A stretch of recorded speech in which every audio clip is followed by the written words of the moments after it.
Hey everybody, ReefGrrl here, and welcome to ReefGrrl Live. I'm so glad you could make it. The whole idea here is to have some fun, chat, ask a few questions, maybe show us what you're doing, and get to know each other a little bit better. So sit back, relax, grab a drink. The stream is about to begin.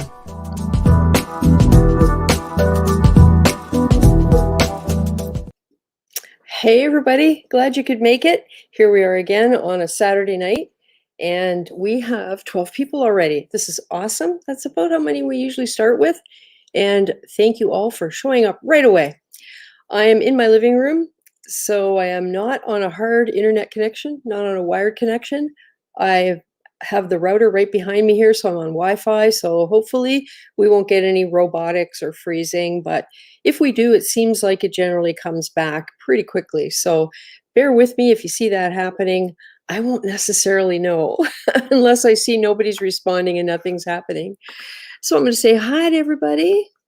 And you may have seen when the stream started that I had my banners up about my secret giveaway rules. Hope you were able to read that. It's really simple, no obligation.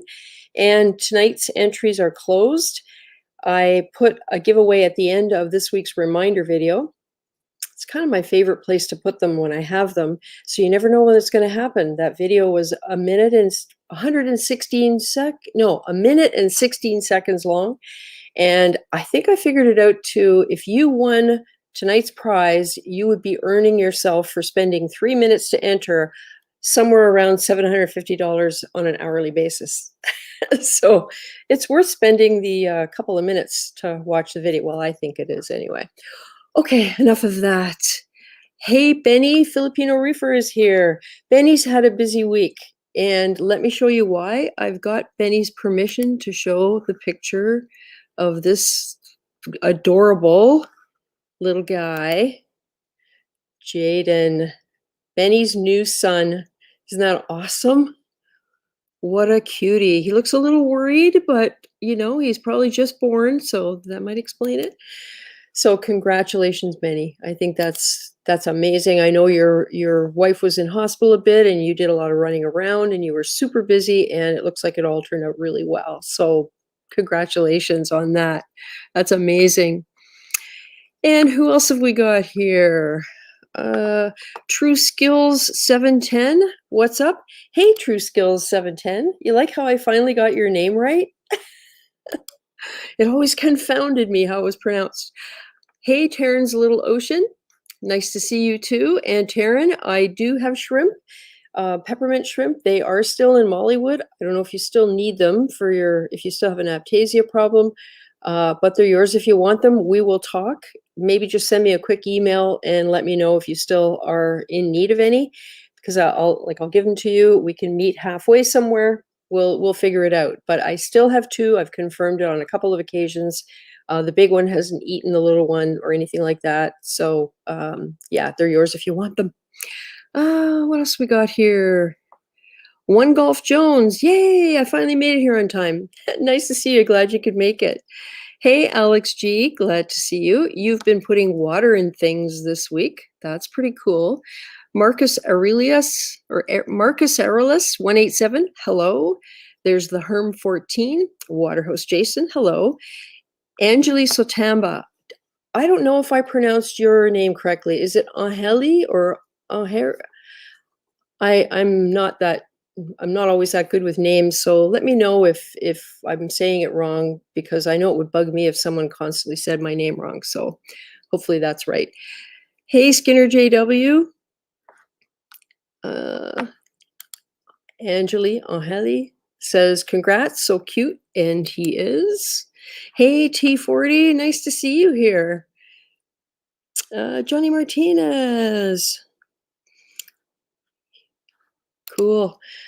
Hoping and praying you and your family are safe and well, and to all my fellow reefers out there, I have my pad out ready to take notes. That's awesome, Johnny. Hey, Dawn, Davis Jew, nice you could make it. And there's Reef Keeper. Oh, super. We're up to 20 people already. That's really good. I thought tonight I I might start out by showing you kind of what the update is on what I'm doing until someone joins me in here. And I think we'll do the giveaway right now. Because as I said, I hit another giveaway, and it is for a $50 Amazon gift card. That goes anywhere in the world. If Amazon won't suit your purpose, if you win, then it can be for anywhere that I can get you a gift card from online. So you can let me know if you're the winner. Hey, B Speeg, acclimating some mollies. Skinner JW, acclimating some mollies during the stream. Cool. I'm down to my final 3 mollies. Okay, so we had 7 entries this week. Amazing. I'm sure there are more people who did watch right to the end of the video and chose not to enter, and that's okay too. Deep Reef, hello. Native American, hello from Southwest Florida.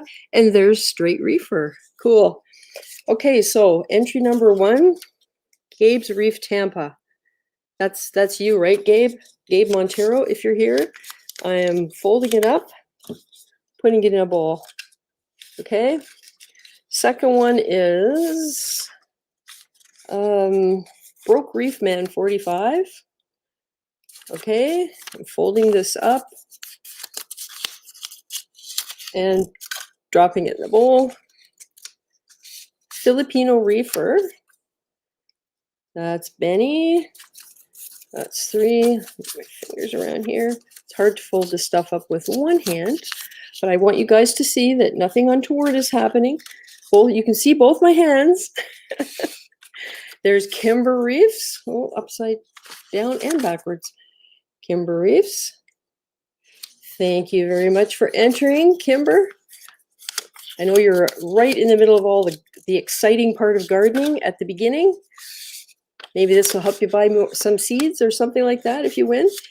There's Hector, Calypso's Reefing, Hector Burgos. Okay. Into the bowl. And Ryan McCallum. Thank you for entering, Ryan. More is the point. Thank you, everybody, for entering and for watching the whole video. And Christopher Hurst. I can't remember if you have a YouTube name or Insta name. Is it Big Sexy Aquariums or something like that? I can't remember if you're that person. Okay, so here we go. Everything shaking around. See, like above my head, to the side. All right, I'm going to reach in and grab a name and see who we have. Oh, look, it's the man who wins everything, Hector. Congratulations, Calypso's Reefing. Hector, I will arrange, we'll talk, and you can let me know what you actually want, whether Amazon works for you or if you prefer something from one of the reef retailers. Or you never know, you might want something from a place that sells chocolate.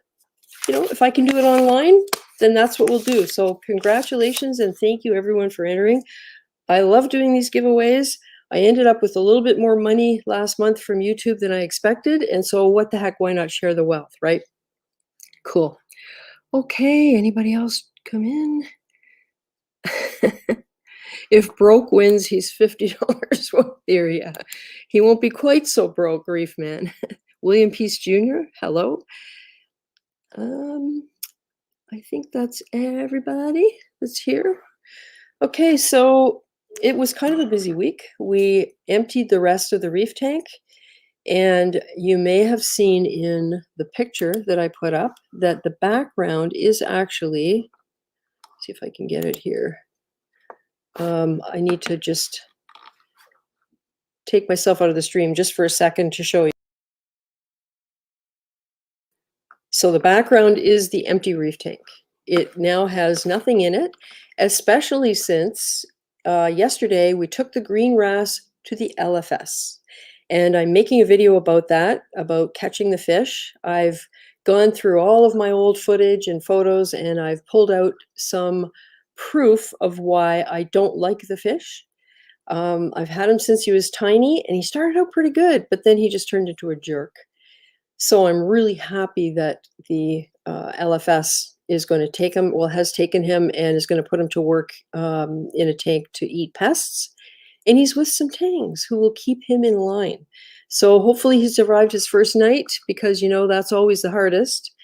And let me show you this video. Video clips, where are they? Oh, I know, that's one I have to share.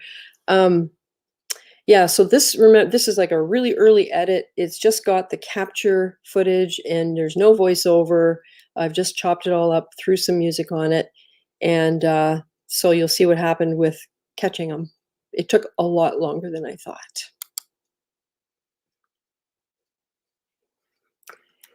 Find it. And here we go.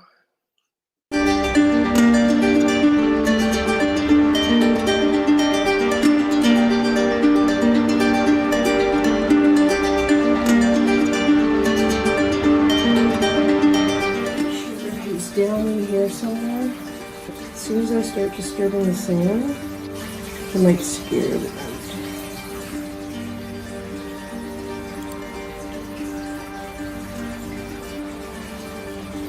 Well, unless I'm wrong about where he is.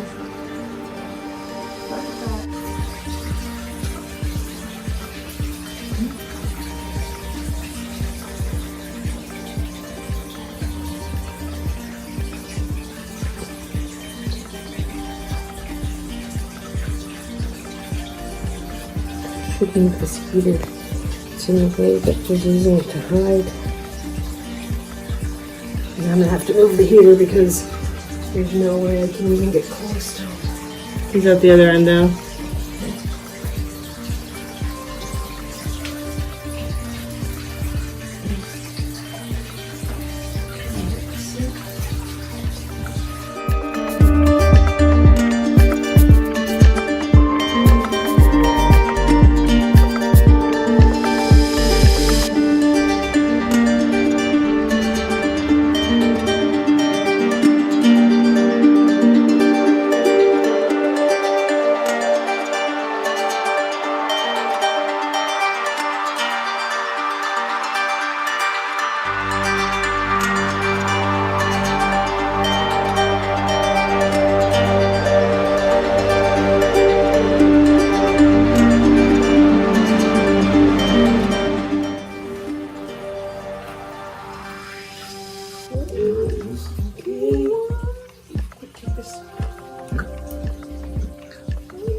Okay, so we keep going. So we're gonna put it in the bucket right here. It's a jumper.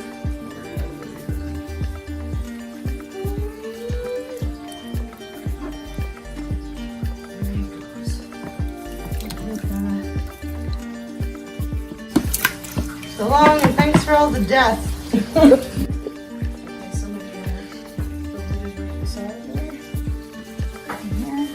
Just in case he decides to get fancy. Okay. Yep, turn the bubbler on, and he is under the sand somewhere. Don't know where, but we got him. Yeah, that was something else. That took a lot longer than I thought. Hey, producer Reef, thanks for coming by. And so I took him to the fish store, and Nick, who's the guy at Big Al's that I deal with all the time, he said he's never seen such a big green wrasse.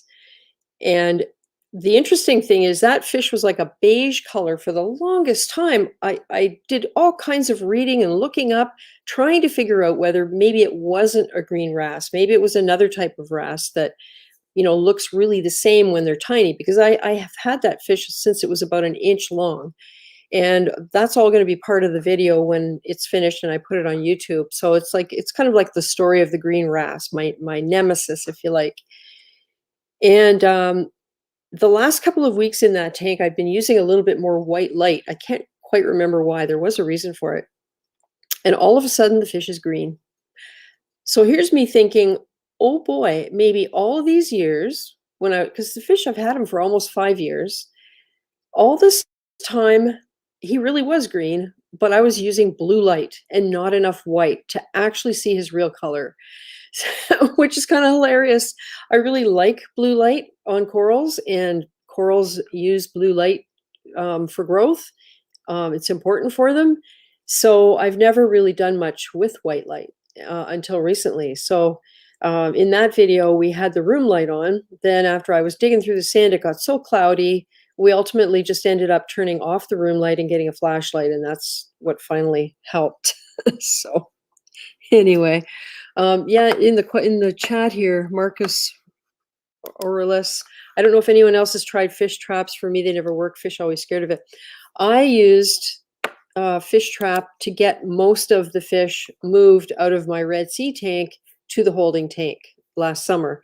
And the video, I think the thumbnail says, here's how that went or something like that. But it was about moving the fish. And I used the fish trap for the big fish, the two angelfish, the foxface, the green wrasse I caught with nets.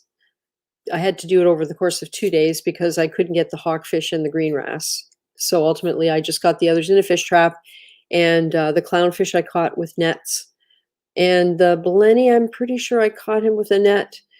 Anyway, so fish traps, the fish trap I have worked for me. It's the Aquamedic one. It's quite large, and it's the one with the sliding door at the end, and you sit outside the tank with the fish line, and you yank on it when the fish goes in. Oh, there's Alex G. And it really worked well to catch all those big fish, but there was nothing in the tank. I imagine if you have rocks or coral or anything else in the tank, it would be pretty hard to find a space big enough because it has a pretty big footprint. And you do need to be able to run the line out kind of close to a corner. That's what worked best for us. Along the edge didn't work so well, but bringing the line out through a corner allowed us to sort of stand off to the side a little bit. And I think that was part of why it worked so well. So yeah, I'm always nervous about catching fish. My big fear is I'm going to hurt them. And with the green wrasse, he went pretty calmly once he was in the net. And that's what happened last time. I think what happens when they go under the sand is they kind of, they're in a bit of a stupor in some ways. So you saw that brief second when he came out of the sand, and he just sort of sat there until he realized. And those tongs, the reason I used them is that they were long and they were completely rounded at the ends. There was no risk of hurting them as long as I didn't open and close them under the sand. So it was the right tool for the right tool for the job. And now we can use them on the barbecue again. But anyway, or maybe not, I don't know. Yeah, I'm familiar. I made one similar to theirs. Yeah. Yeah. One Golf Jones, I had a green chromis that was next to impossible to catch. Yeah, they're pretty wily. Marcus, I ended up having to take out their security rocks. Yeah, that's one of the reasons I put sand in that container. I realized later I probably wouldn't have to have done that because we were only going for a 45-minute drive or so, or maybe an hour. I did put the bubbler in, and I think originally I was a little afraid that, you know, if the car swerved or went over a bump, that air stone that I had in there is made of really dense ceramic. And I was kind of afraid the fish might get hurt with it. So I figured if I put sand in, it would be less stressful for him and also less of a chance that he would get hurt in transit. So yeah. When I moved my Clarkies to my bigger tank, my one guy got a little bruise in his forehead, but he's all healed now.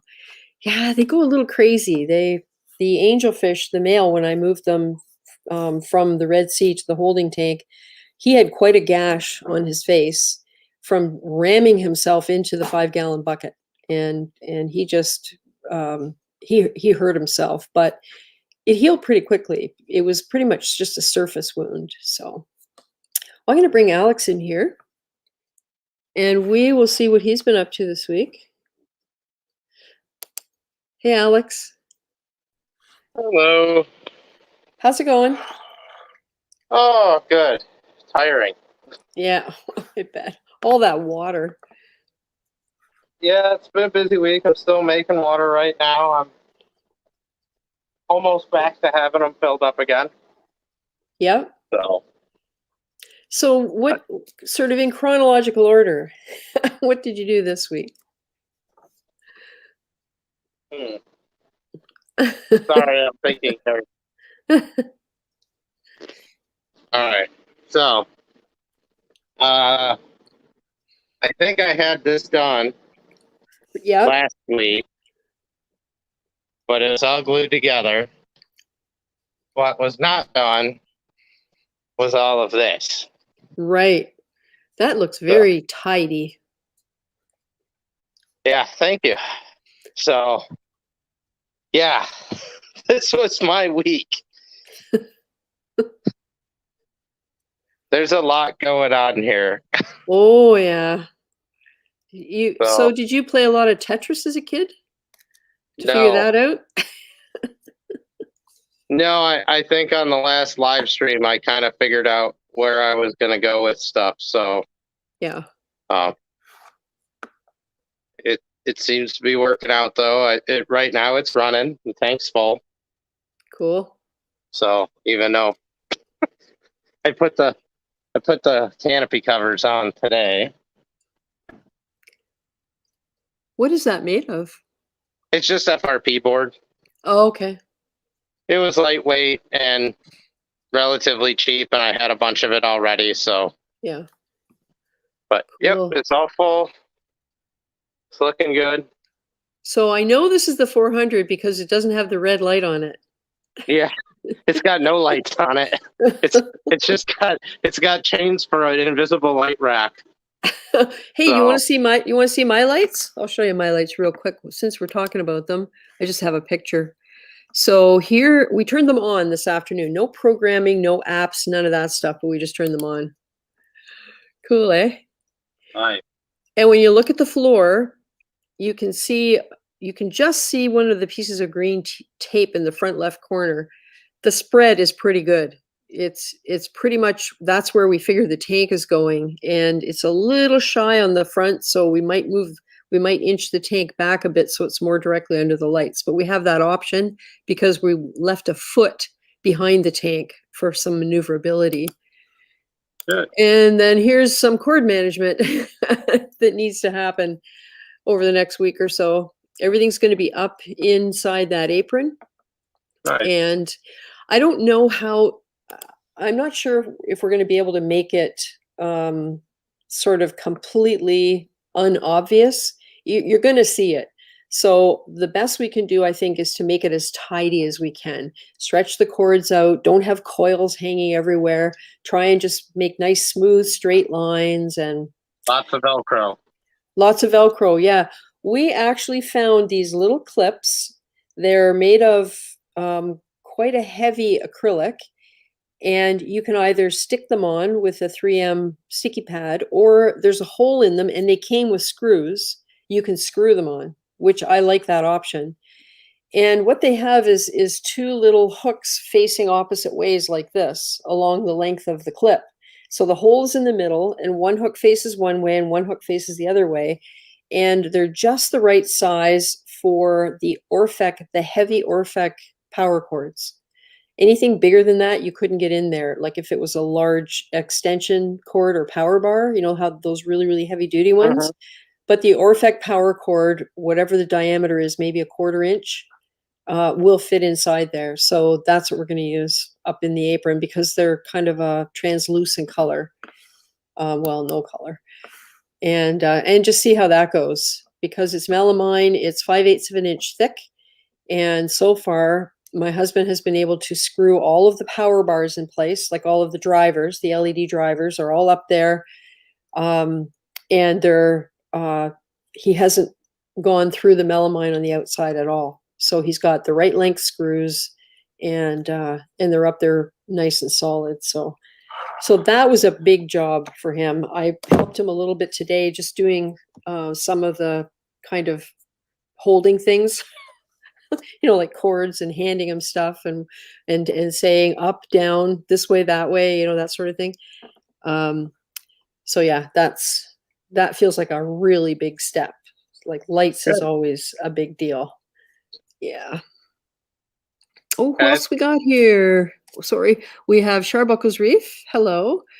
came to find out who the special guest is. I don't know if we had a special guest on the thing this week, did I? I didn't make a mistake, did I? Tonight was the secret giveaway, and Calypsos Reefs won the secret giveaway. Hey, Reef the Sea Forever. That's a cool room. Yeah, that is supposed to be a bedroom, but I claimed it as my fish room. It's 10 by 12. We turned the closet into an alcove and I put a sink in there. And it's all going to be in videos as time goes by. And I'm really looking forward to it. And Johnny Martinez, Alex, great job. Damn, I don't think I use that much plumbing in a house. Yeah, this was by far the most, and it was funny because I think Sunday evening I was like, I'm gonna get a lot of this done, and then I didn't end up finishing this plumbing until no, I was able to finally finish it Thursday night. I know how that feels. I got yelled at because the PVC glue smell inundated the house a little more than it should have. Oh, yeah. Yeah. Yeah, exactly. Hey, Jim Brown. Hello from Ohio. Terran's Little Ocean. I'm so excited for you. Any news on the tank? Apparently, I did ask on Friday because the last I heard anything concrete was March the 4th. And it was that the glass was being polished and they were waiting on the stand. And when I asked Nick at the fish store, when I dropped the wrasse off yesterday, he said there would be pictures coming apparently of the stand. And so I'm thinking they're getting pretty close, but still no date, but that's okay. But we did discuss the fact that we need a truck with a lift gate on it and one of those pump things to get the thing into the garage. So we have to do a little more talking about that because I really don't, like, we can't really handle it if it just gets shown up and put on our driveway. That is just not, it's not acceptable. So I don't care if I have to pay extra because if it's not included in the shipping, but it's something we have to talk about yet. So no date, but my husband said he's hoping I'll have it by Mother's Day, which is in May, which I really hope it comes before that.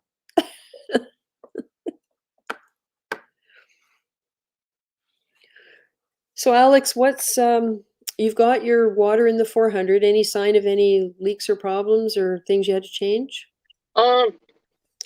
So leaks, I only had one so far, and when I first started putting the water in, I had it going into the first 250, and I decided I had these valves closed because this plumbing down below was the last stuff glued, so I was just giving it a little time. So I was just testing everything going to the 250. So I had it tested with water, and then I had these valves actually. Yeah, I had these valves closed, and then I opened this one up, and I started having water coming out here. And what it was, I did not have.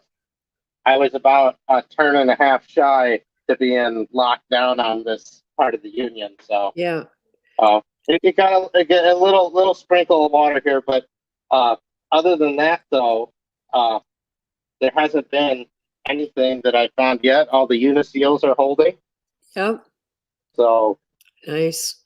And I did gravity feed test these tanks. I'm not doing it right now because it lowered. Well, so what I did find is when I turn the valves on to gravity feed this, it'll raise the tank water up in here to almost equal with this. Ooh. Which is actually a good spot. It's as high as it should ever go. And then it's just slightly lower in the next tank over.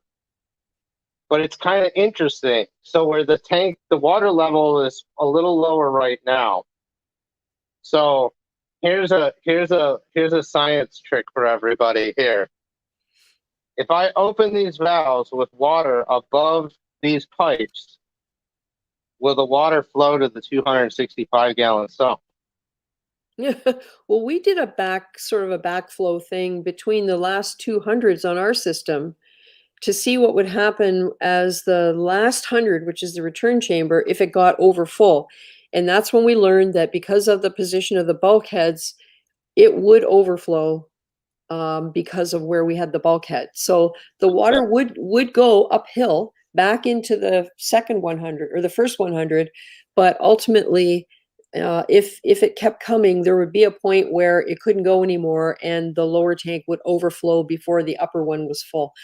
So I know I think I've got part in my video that said who knew water would flow uphill, but it does, right? It will to balance itself. It'll try to push itself up because the drain lines for this are probably I can't see them from here, but the drain line to go into the skimmer is probably pretty close to this height. Yeah. So Yep. Yeah, those are things you don't think of. At least we didn't think of it. I don't know if you remember me telling you with the ATO how I flooded it because it siphoned. Yeah. And when I set up the drip hoses on the tank for the ATO, the water level in the trash can has to be below where those hoses are on the side of the tank. And I initially had them about 2 or 3 inches below the rim, and they're almost at the top now, so that they clear the water level in the trash can, the ATO trash can reservoir. So it's all those little things, because I mean, water will take the path of least resistance and gravity. So it just the good thing is though is I did actually make these 2 tanks tall enough to where it won't. At least I let it run for like an hour and a half or so, and did not have an issue. But I did find one problem though that I do need to fix, and I gotta wait till I get some supplies next week to deal with it. So yeah, I put all these plumbing drains pretty high up so that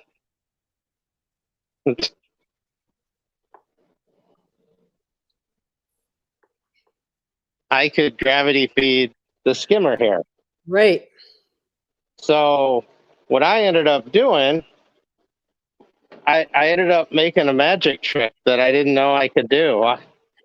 I found out how to make water disappear the other day. Oh dear, in a good way? Yes, it is best the way possible, although still having a problem. So if this drains, this goes to the filter sock tray. So this valve is completely closed right now. So everything coming out of the 400 is coming in here right now.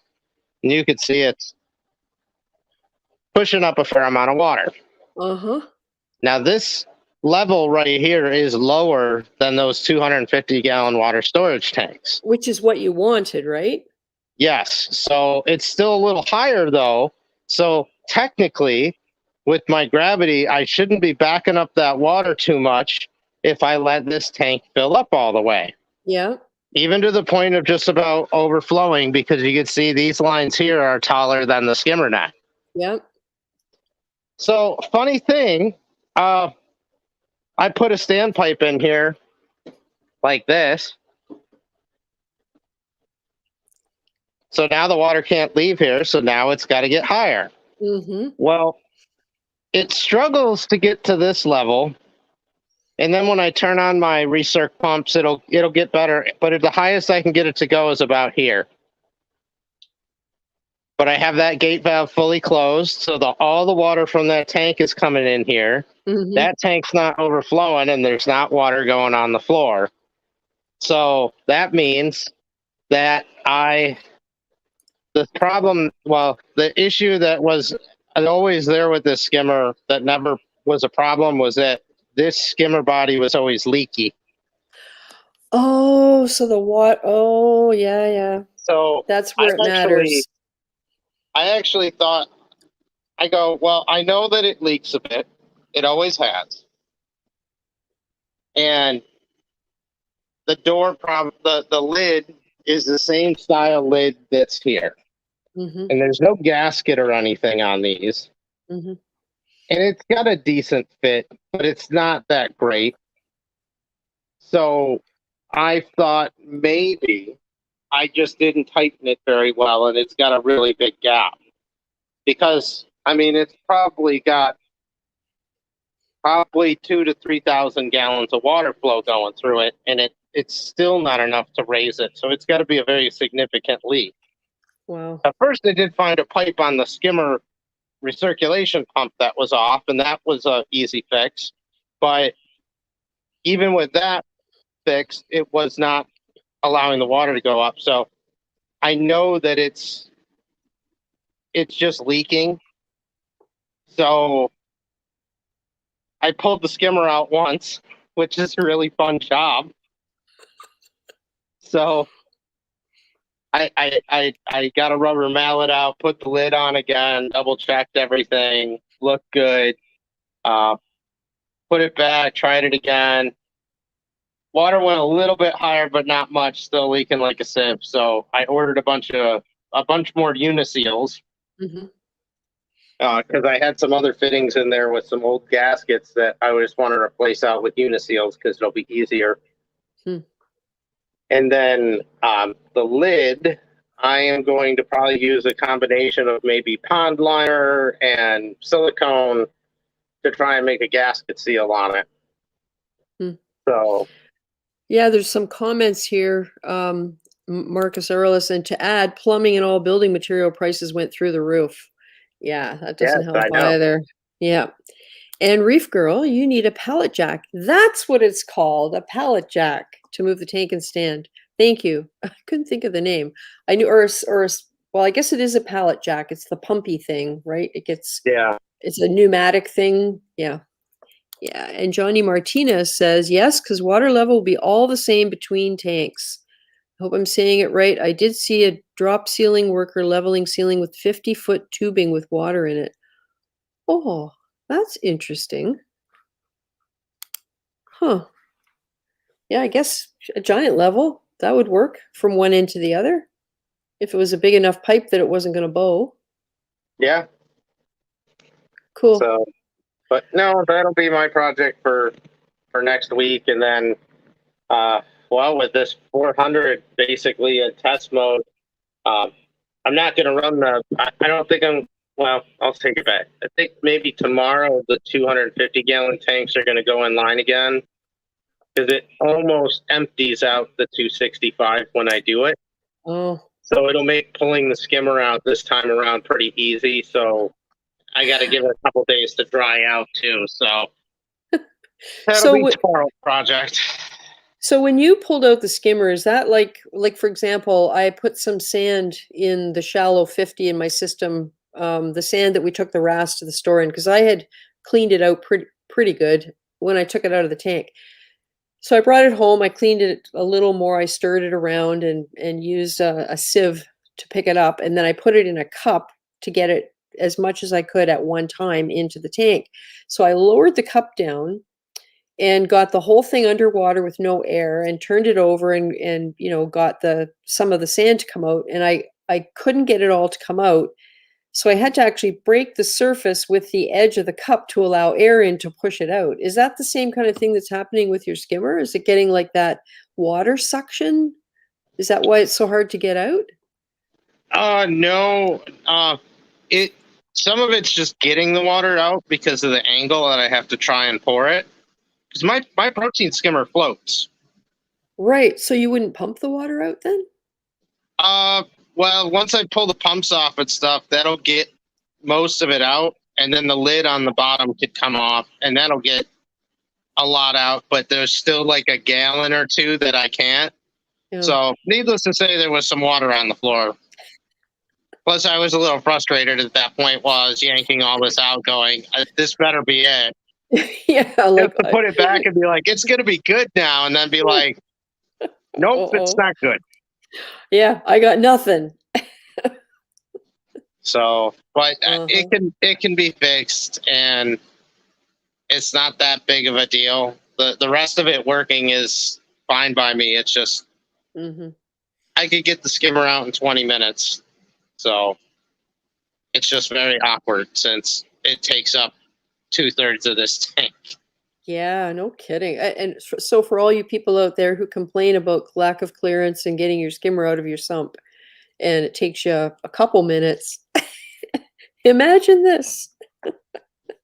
Yeah. Oh boy. And 4 cinder blocks had to come out. So 4 cinder blocks, 2 pumps, all that plumbing, the plumbing on the UV, the air intakes. Mm-hmm. And then when I pull it out, I still got to be cautious of the UV sterilizer, the Mm-hmm. 150s plumbing, and then these 2 pieces hanging off. So Wow. it gets really interesting. And so the size of it, just the volume of material that it's made of, you would have some displacement going on from pulling it out. So uh, is it enough to affect how things flow from one area to another once it's out? Uh, it shouldn't too much, because there's still pretty, like, it's got a few inches underneath it, so the water will flow underneath it pretty easily. And then the cinder blocks might restrict it a little on the sides, but Mm, for the drains and stuff, um, the only thing it's going to likely do is make a little bit more noise with the water coming in. mm, Because that's why I said I'll put those 250s online, and I just enough water to run the return pumps in here, and I was like, ooh, this will be perfect to get the skimmer out because I could drain most of the water away, so I don't have to be as concerned about spilling. yeah, Um, because it wasn't full. yeah. Well, I mean, there's just when I tried to pick it up out of here, I mean, it's like you have to lift it and let the water flow out. Yeah. Um, Yep. I mean, even right now, there's probably a good 20 gallons of water in it right now. Holy smokes. So, because it's a 60-gallon tank. Mm-hmm. So, So, Marcus Aurelius is asking what material is the body. This is actually a water tank, right? Like a roto-molded yeah, or plastic water tank. yeah, it's an inductor tank that I turned upside down. Right. Cone bottom tank. Cool. Hey, Carlos 23. Hello, my favorite Carlos. BC. Alex, you know in time you're going to have to regularly clean that skimmer. You know, even though I did, I was able to get into most of it without having to yank it off, and the recirculation pumps are on the outside, so Mm, I could pull those off pretty easy to clean them. mm-hmm. So for cleaning the body, would you leave the body in place and just let whatever comes off of it get cleaned out of the water Yeah, somewhere? I just got a scrubby a few times. I mean, I got a lot of calories stuff that built up, but Yeah. I never really got that worried about it. Uh, Mm, there's just so much water coming through it, and then once I'm likely going to add another water intake on this thing when the display comes online. I'm thinking I'm just gonna put a hole right in the side of this thing on the backside with a mm-hmm. uniseal and just dump water in from the display. So Oh, so almost kind of like a recirculating skimmer, but yeah, not. well, I mean, it's a recirculating skimmer really because it's got 2 pumps that just push and pull water inside. Yeah. Yeah. So the only thing, there's a separate line that water comes in and a separate line for water coming out. So I just add a second intake line, Right. um, and maybe a secondary drain will have to get put in if I put enough water volume through it. But Mhm. Oh, interesting. And I got a question here. it is polyethylene. It's high density polyethylene. Yeah. HDPE. I know that now. Hey, Cindy, do you think it's possible to condition mollies to eat grape callirpa? I really hope so. Honestly, I don't know. They're grazers, so they'll eat things like flakes and pellets if they're floating around in the water. Uh, Mostly when they eat algae, they don't go after the long hair algae or anything like that. So I don't know whether they would or not. It doesn't hurt to try. If you put them in somewhere where there's a lot of it, maybe make it enticing for them by putting brine shrimp or something in among it that they have to go get. Who knows? Maybe you could trick them into getting one or two by accident. I don't know what they eat in the wild, whether they eat algae that's kind of film algae and things like that, but they do constantly graze. But I've not seen them tear at large hunks of algae like, say, a tang or a foxface would do. Yeah, gloop is pretty tough stuff. Yeah, well, and I don't know if is it one of those things that you would that it's better if it just grows in peace rather than stress it out? Like, I don't know anything about it. I've never had any. I just know when it does really well, it goes sexual, reproduces itself, and it's a problem. Yeah, so if it's got a day night cycle on it, that's one of the reasons that kind of well, at least one of the things that used to get said about Palerba is if you kept the light on 24/7, it wouldn't spawn. I never really did that myself because I always did a day night cycle. I'd done reverse day night, but Mhm. yeah, I mean some species are more prone than others. So I'm trying to think of the name of because there's a couple different types of the grape stuff, and Mhm. one of them, yeah, like it's like clockwork. The colony gets so big, and then one day you wake up and it's like clear with Yep. like dark green veins on it, and the next thing you know, the whole thing's just Mush. spawning. Yeah. I mean, I'll say Crazy. this: if you got a tank with a bunch of tridactyl clams, they love it. Have to remember that because I want clams in the next tank. Golf Jones, Alex can make a head cleaner for that. Yeah. I am planning to this time around. Yep. I want to do something different though. Like I don't like the squeegee design. I think I can do something better. Cool. So Cool. we'll see. Alex, quick question. What would you use to glue PVC to acrylic? Hearing weld on 40, calcium reactor became unglued. Oh, Ooh, that's a tough one. I would say that some of those weld-ons might work. I've never done it. They're just so dissimilar. Um, you'd have the best thing I would say is that just I don't have as much acrylic experience. I stay away from it a lot of the time, but you could try like some of the weld-ons if they say they have one that's recommended for it, but do some test pieces. Get some scrap acrylic, some scrap PVC that you're trying to glue, and yeah. see if you can glue it. Because I guess the question I would also look at is, do you need to glue it together, or could it be sealed together? Yeah. Where a gasket or a uniseal, like just as a case of point, like the geocalcium reactor I got, the PVC plumbing, it all goes through goes through with uniseals. Yeah. Yeah. My husband found out when he was doing the tank stuff that when you glue PVC to ABS, there's a specific kind of adhesive you're supposed to use for that. I Yeah, can't remember what he was doing, why it made a difference, but the plumber that we had doing the work downstairs to get the heating system installed, he said, "Don't go buy the stuff. You'll buy a container of it and you'll use it once, and then it'll sit on the shelf and turn into a brick." So he just gave him his container and said, "Just bring it back when you're done." So that's how he found out, and things like it, and how that chemical reaction that happens when you put the two pieces together and you got to hold it.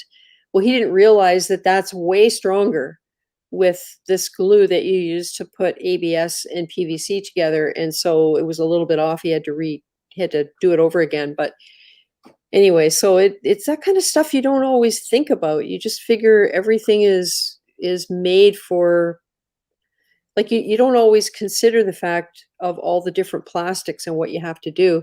And I agree, Yeah, acrylic is one of those tough ones.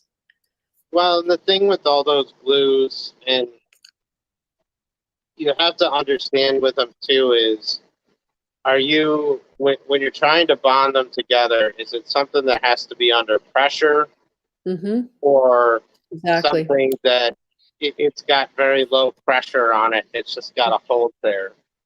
Yeah.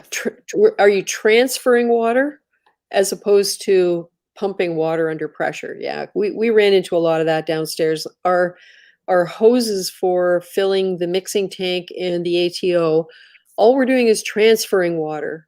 So we don't care about the head pressure. We just want it to get there.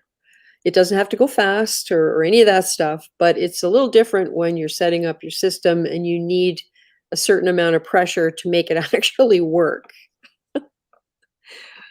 Oh, about the Caulerpa Skinner JW, I have some rooted in my rock, so I have them in quarantine with some of it. Hey, it's worth a try.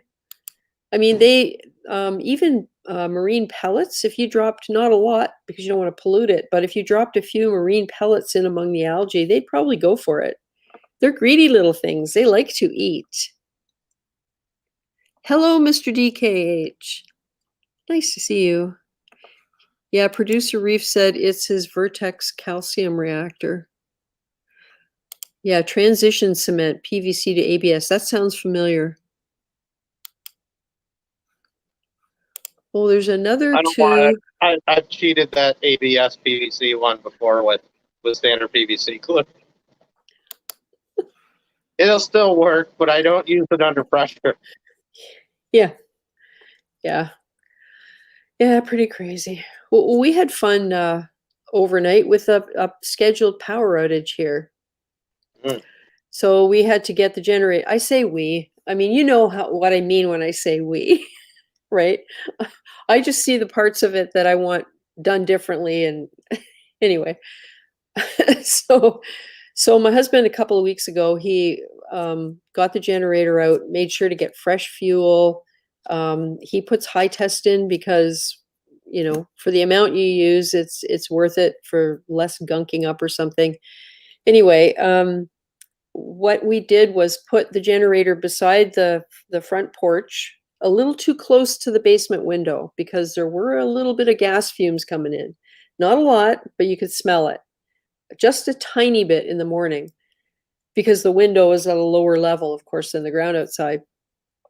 And ran a heavy duty extension cord in. We got one of those GFCI 3 outlet heavy duty things with a reset button on it, and ended up plugging in the return pump and the Inkbird because the Inkbird ran the circulating pump. We did not plug the heater in because it's 1500 watts and we didn't know if it would trip if it would blow the thing. We weren't sure about the rating on this cord. I guess if I would have thought about it sooner, I would have looked it up.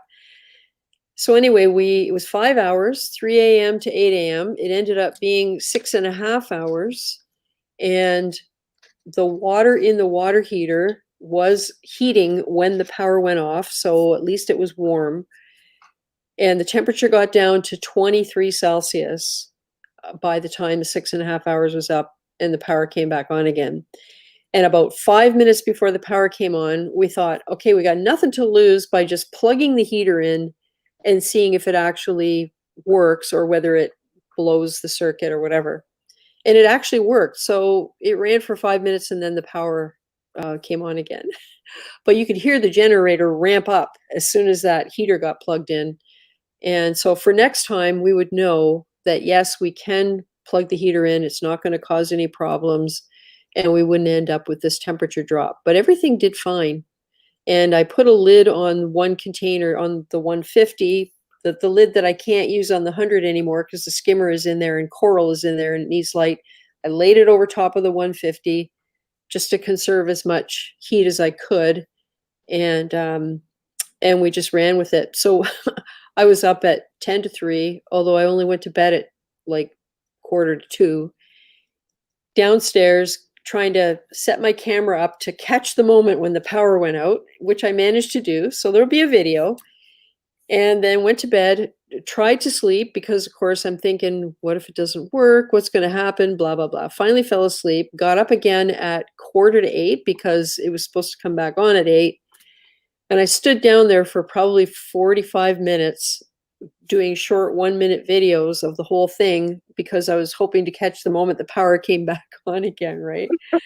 So, and I only did the 1 minute because I've learned don't start your camera and let it run for 45 minutes because you have to review that footage later to see if anything happened.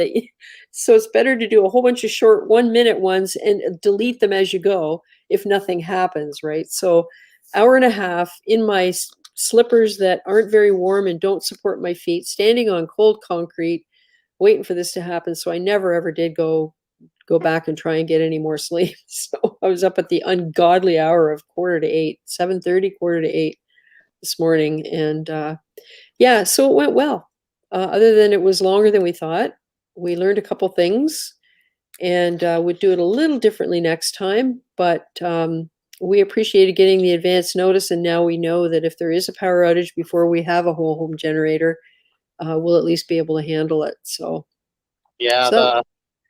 Yeah, my generator, well, tested my generator, and then I'm gonna have a interlock and gen plug installed. So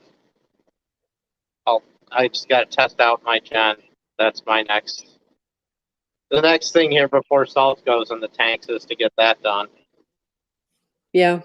Well, this town is pretty good for telling you when that power is going to be out. Where we used to live, there were scheduled outages and they never bothered to tell anybody. It was so frustrating. Hey, True Skills, I got your picture.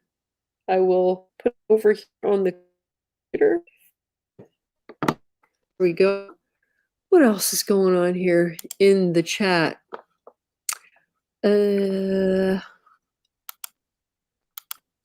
So right, can the name of that glue kind of melts the ABS pipe, acrylic, PVC had to be done with sand to both pipes and fittings and rough it up.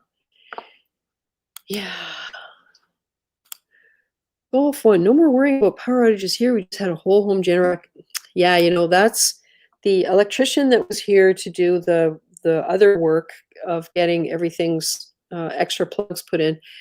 Because, you know, when we were doing the electrical planning for this house, you would think you would get everything, knowing what you wanted, right? But you know how they wired it? They wired it so that like 6 plugs are all on one 15-amp breaker. That does us no good. And it's our fault because we didn't specify, you know, if we're going to put 6 plugs in, we needed 3 breakers. So there's only 2 plugs on each breaker. Because when we turn on the ATO pump, the CG Ultra Zero, to pump the water into the ATO, it's not when we turn it on that it blows the breaker, it's when we shut it off. And we can't figure that out because it all works fine, everything's good. We shut the pump off, close the valve, and then the breaker blows. And the fan turns off, the dehumidifier turns off. So it's all part of this problem. So we had the electrician come in, and there is a point to this involving generators, and put in a bunch of plugs for us. And he put some in for my husband in his workshop area, like some 20-amp plugs. And they deal with a company that makes, I think it's Briggs and Stratton, and they're made near where we live. The parts are all supplied near where we live. And they've installed like all kinds of them and it had really, really good success with them. Never had any problems or anything like that. So I think that's what we're going to look into as time goes by. And once we have a few things sorted out outside, because of course we don't have any grading out there. We don't have any grass, none of that. And it all has to be finished before we can even think about putting in a pad for a generator or a little house or whatever it is you put. So yeah, whole home generator, definitely. Hey, Ryan McCallum. Right. Oh, I'm going to upload a picture to, this is True Skills 40 breeder. Let's see if we can find it. There it is right there.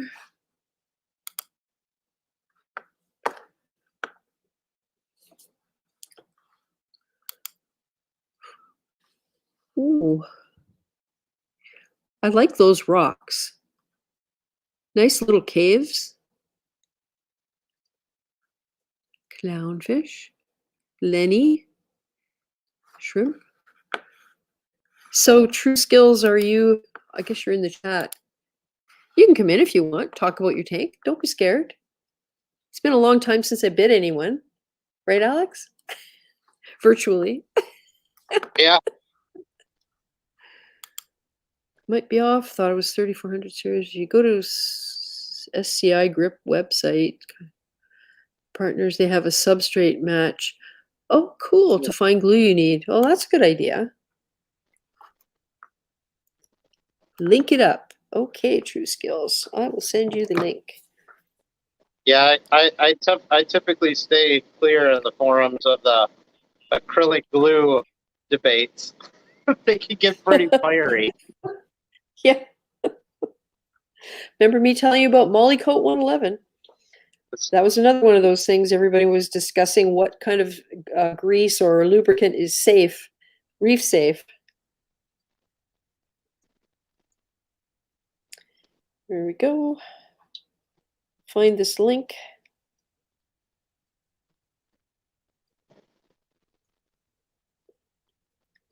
Copy. Wish there was a faster way to do this, but I'm really reluctant to put links in the chat because you can't believe the troll stuff. When I look at the replay that gets held, and I go through it and I'm going like, what is with these people? Like it never sees the light of day because of how I have it set up. But I'm always afraid if I put the link in the chat, you just don't know. And there's, you know, they can cause a lot of trouble before you can kick them out. Oh, 10 minutes. Cool, True Skills. There's Camaro Kid. Hello. Mollycoat, definitely safe. Mollycoat 111. Yeah, True Skills, I sent you. I replied to your email that had a picture of your tank. And so you should have the link soon. What else have I got? Pictures. Oh, I know. Ryan McCallum sent a picture of his anemone tank with his contest entry. Let me just make sure it was Ryan McCallum and not somebody else. Oh, yep. Nano Nem tank. Here we go. Ryan was in the chat a couple minutes ago. Look. Oh, man. That is some wall-to-wall NEMS action you got going on there. Yeah. I think I see a clownfish in there. I can't tell snails. because I'm looking at my phone screen. Yeah, small. And it looks like an inverted 2-liter bottle being used for something or other. Cool.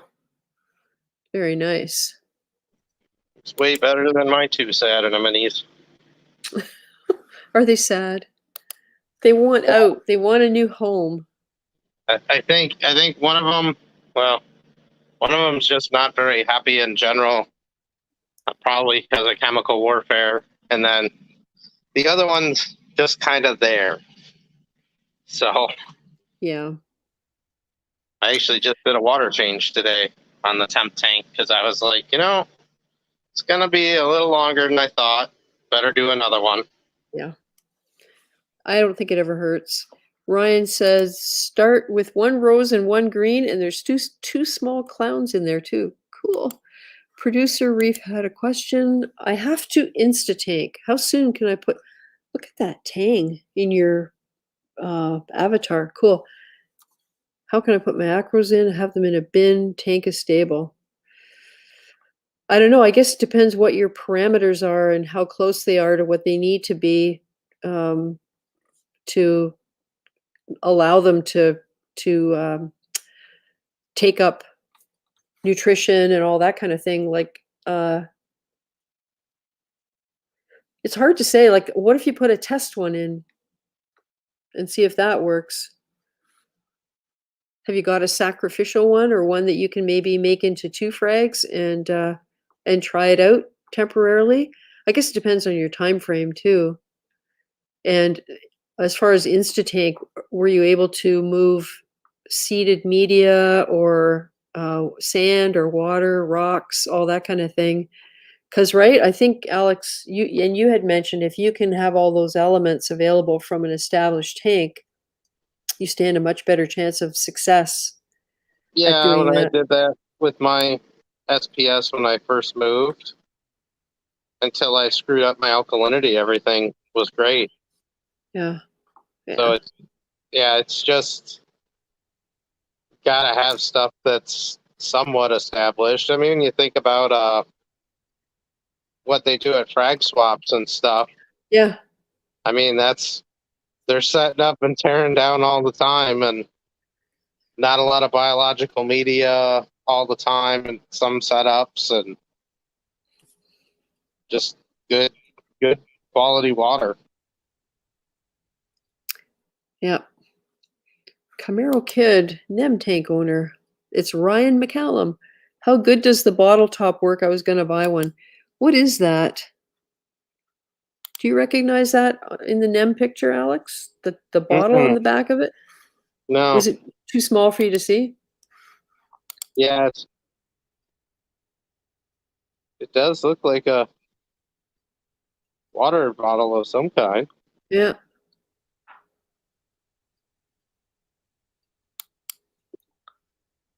Three weeks, not a lot of surface movement in the main make chamber, so I reckon I don't know. Can't say as I know what that is. Hmm. Producer Reef. I did all the seeded media, some rocks, everything parameter wise, blah, blah, blah, blah. I'm gonna have to do it, I pray. Yeah, okay, then maybe try being a little cautious on the light and go with like an acclimation type of lighting, and just to take off any stress that they might have, unless you can match it exactly to where they are now or to what they had before, because lighting's one of those things that can really stress them out if it's a lot different. So, that's what I just err on the side of caution maybe when it comes to that. Hmm. Hello, DMV Silverback G. Hello, all. Use cheap, maybe? I recommend to let the tank mature. Use heap SPS. I think he means cheap. Camaro Kid said it's an ATO. Cool. Cool. Okay, different style. Sounds interesting. Yeah. It reminds me, I was talking last week about JP's Reef. It reminds me of what he did. He did something similar with bottles just from some sort of juice or food or whatever with his ATO, and maybe even a skimmer. He might even have done a skimmer with that method. Water bottle gravity ATO. Cool. Hey, Woody's Reef. I emailed a little bit of my 40 breeder. If you want to check it out, don't roast my reef, LOL. All right. Let me see if I can get this up here. Now that I know I can share my screen and I can just play the video, I don't have to upload it anymore. Let's see if I can make this work.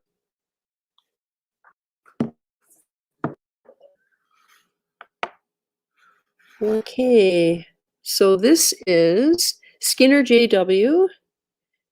Let's see if it shows up here.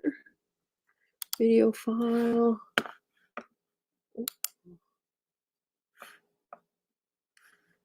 That would be it. There we go. Oh, I see. Look like a war coral. Nice. Is that a Favia?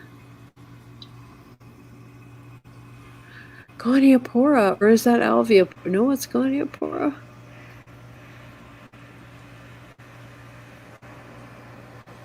Oh, somebody's hungry. Another Favia. Really nice. It's growing out nicely. Yeah, I like the colony sizes you've got going on there.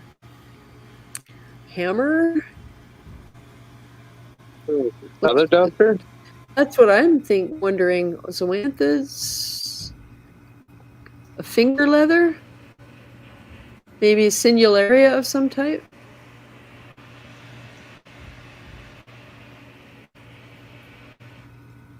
Duncan? I should get my orange glasses on. I don't even know where mine are. They're in a And you box somewhere. you call yourself a reefer? That looks like a chalice right up front there.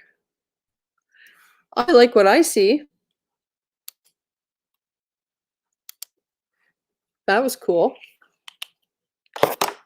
It's awesome now that I know I can do that. And I don't have to do the stupid process through iMovie thing anymore. Cool. Ryan McCallum sent me an email. Let's see.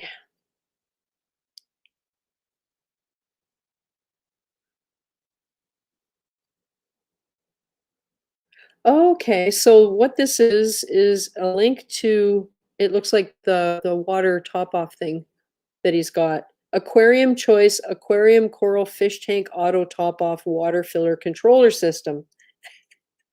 Siphon principle. Yeah, I'll have to take a look at that. Because you know me and siphons, I don't even have to try to start a siphon. Yep, Terran's Little Ocean, Skinner JW, Reef looks great. And that's a 40 breeder. Cool. Yeah, that 40 breeder size really lends itself well to a lot of different things.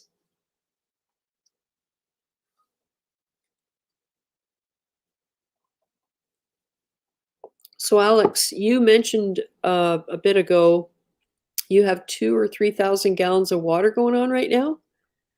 Is that how much you have in your system circulating at the moment? All right. Now I gotta do math. All right. 700 plus 400. So 1100 plus 500. 1600, 1750.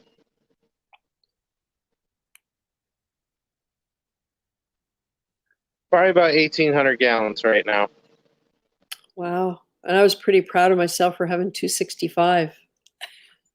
So, well, But that's 2.5 times whatever I've ever had before. it's all fresh water at this point. So, Yeah, but it still counts. You still have to manage it. yeah, I don't know. I'm almost wondering now if I should start calculating the water volume of the plumbing that I have. Mm. And you know, the thing I noticed with, we have 1.5 plumbing on mine drains, and the pipes are never full. So how do you figure out the actual water volume if the pipes are never full? I guess depends on the kind of pressure they're under or Well, how it depends fast it's on, flowing.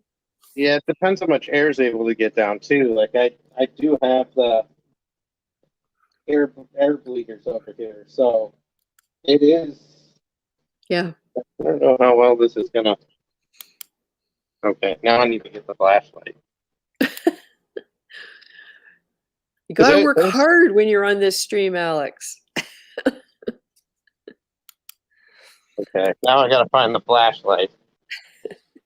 Not there. So you don't have one in on every table then.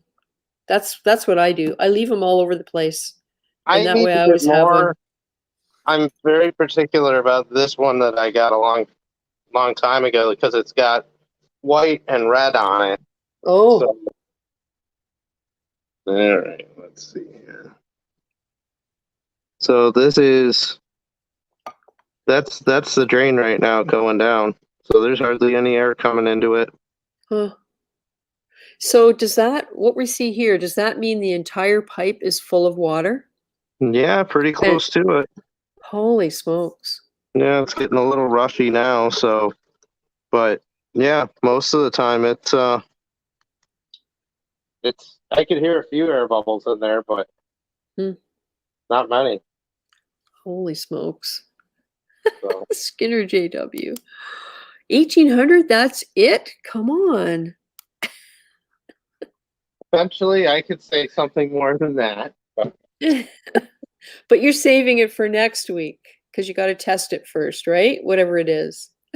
no, no, there's nothing else there. I can even show you. There's no display tank yet. So, Yeah.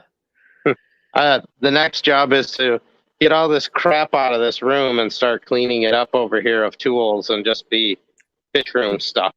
Yeah.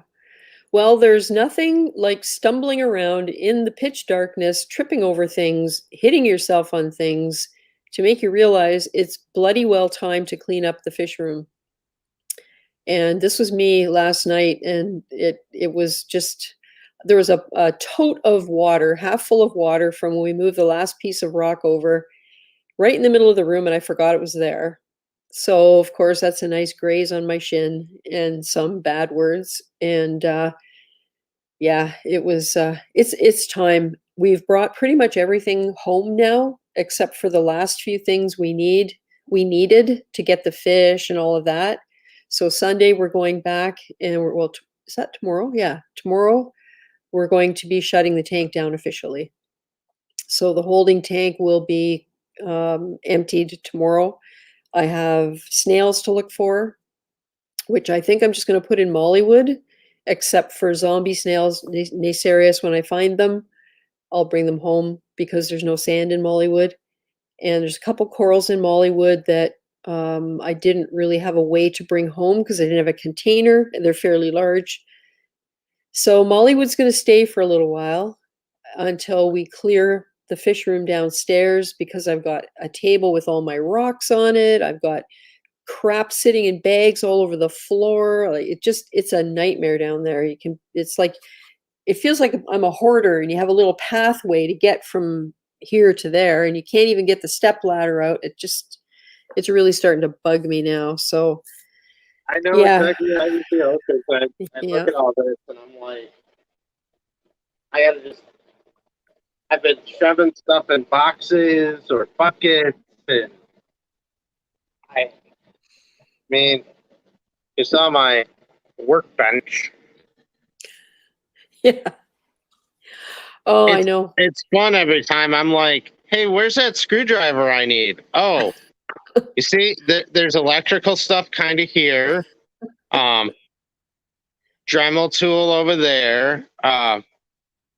There's clamps in there. There's saws. I mean, it's a great workbench.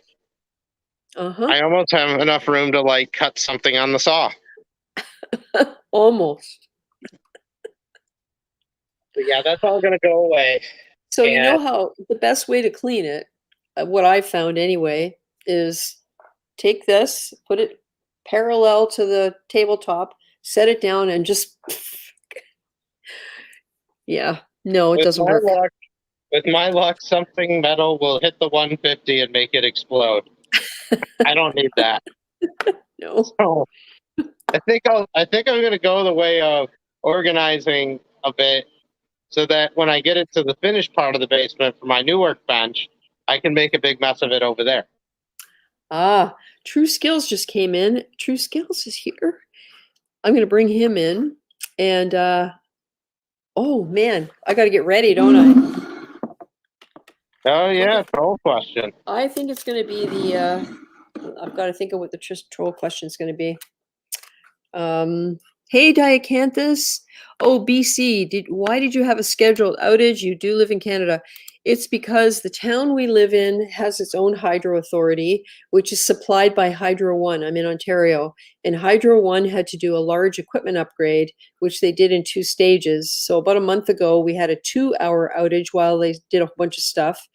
And then last night, I guess it was all the big stuff that they had to do. So they gave us lots of notice, and the whole town was shut down. So yeah, that's what that was about.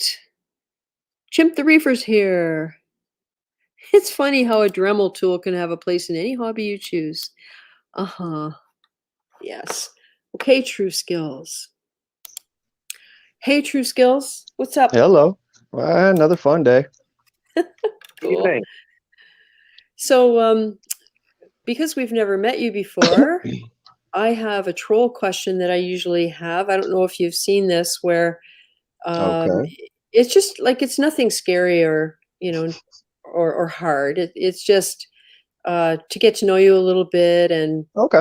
introduce you to everybody. Okay, ready? Got to wear the Okay. glasses because I'm the troll guarding the entry into the studio. Okay, if I Gotcha. don't wear the glasses, the chat will tell me I need to wear the glasses, right, Alex? Okay. Okay. I think you've Today's worn troll those glasses. before. You're supposed Yeah. to have a new pair every time. Well, I got the Uh-oh. pineapples, but I haven't unpacked them yet. I know there's somewhere down in the back bedroom that I like to call the mouse habitat because it's so full of boxes. But okay, so here's the question. Now I had it in my head. Did I Okay. forget it? Probably.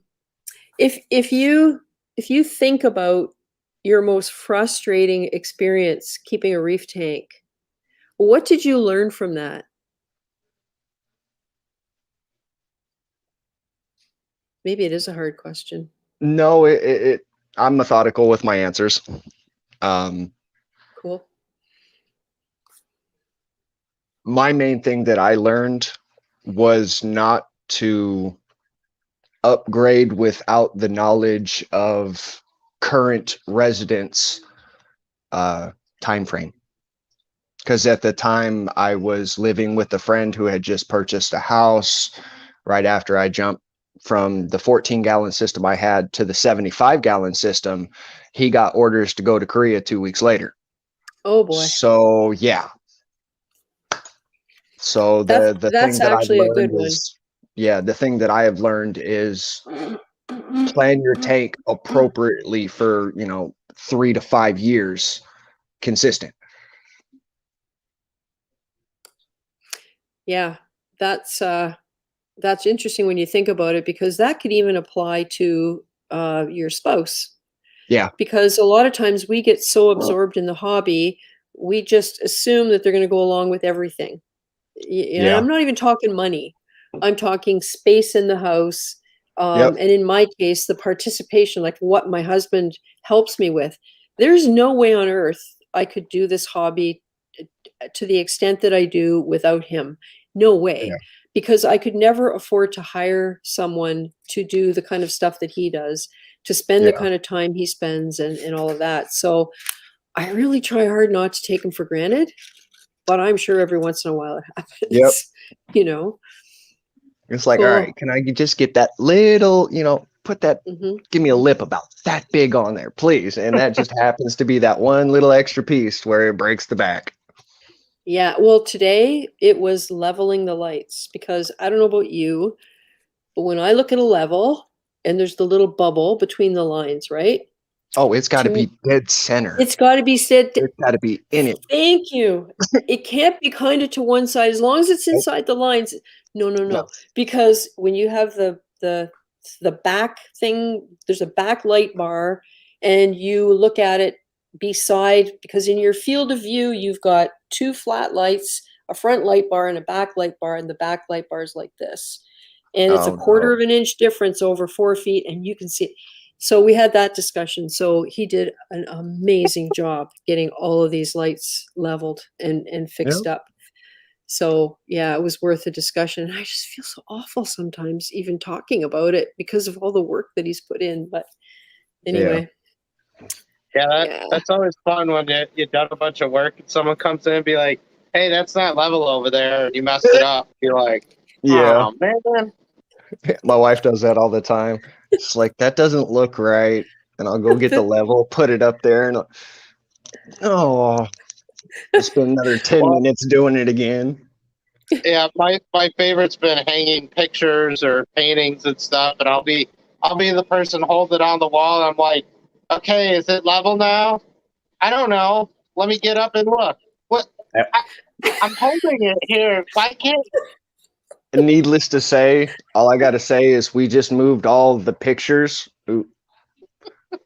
So yeah, I'm very aware of that, and I'm the one up on the wall going, all right, does that work? No. All right. All right, we're good. Yep. Oh, I'm terrible. I can't walk into a room with striped wallpaper because I'm looking at the corners. And if those corners aren't Yep. I can't It better go look white, at black. It can't go black, black. It can't go white, white. It's got to go No. white, black. No. No, I can draw perfectly straight lines that are, I'm a cartographer trained in the old way, where Nice. you actually by hand used all your different sizes of pens to do pixelated, is that what it's called now? Pointillism, that's what it is. Yeah. To let's say you're drawing a sphere to do a cartouche in the lower corner of a map, right? Yeah. We had to do all of that by hand back in the day.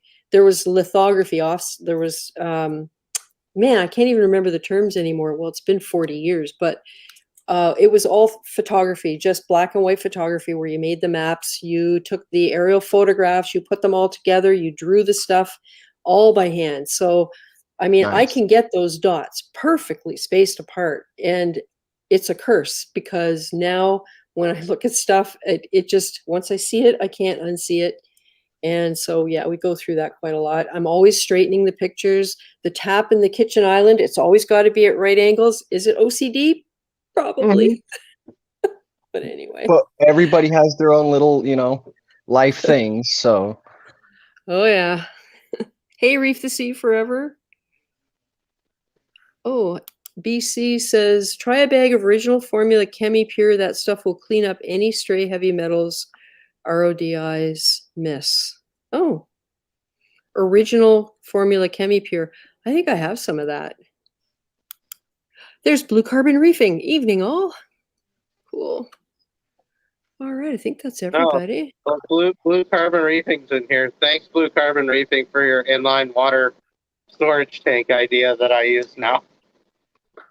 There you go. Yeah, that's where I first saw it. That's what made me decide to use a full 100-gallon stock tank that's going to do nothing. Well, once the corals are out of it, because that's where my reef is, half of it, it's going to do nothing but be for water changes. And I might even only do them once a month. But so what? I've got all that extra volume. Yeah. Yep.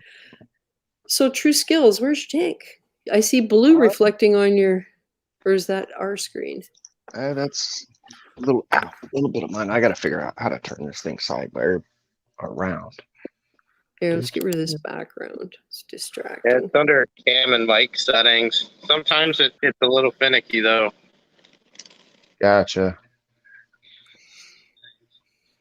Hey, 420 Reefer. Cool. Let's see which one it picks up. Ooh. Looks There we good. go. Oh, I like the clowns. Yeah, one's a miss bar. Yeah. The female is the miss bar. The male's right here. And what are they, a designer type? No, I just picked them up from my local fish store. Oh, cool.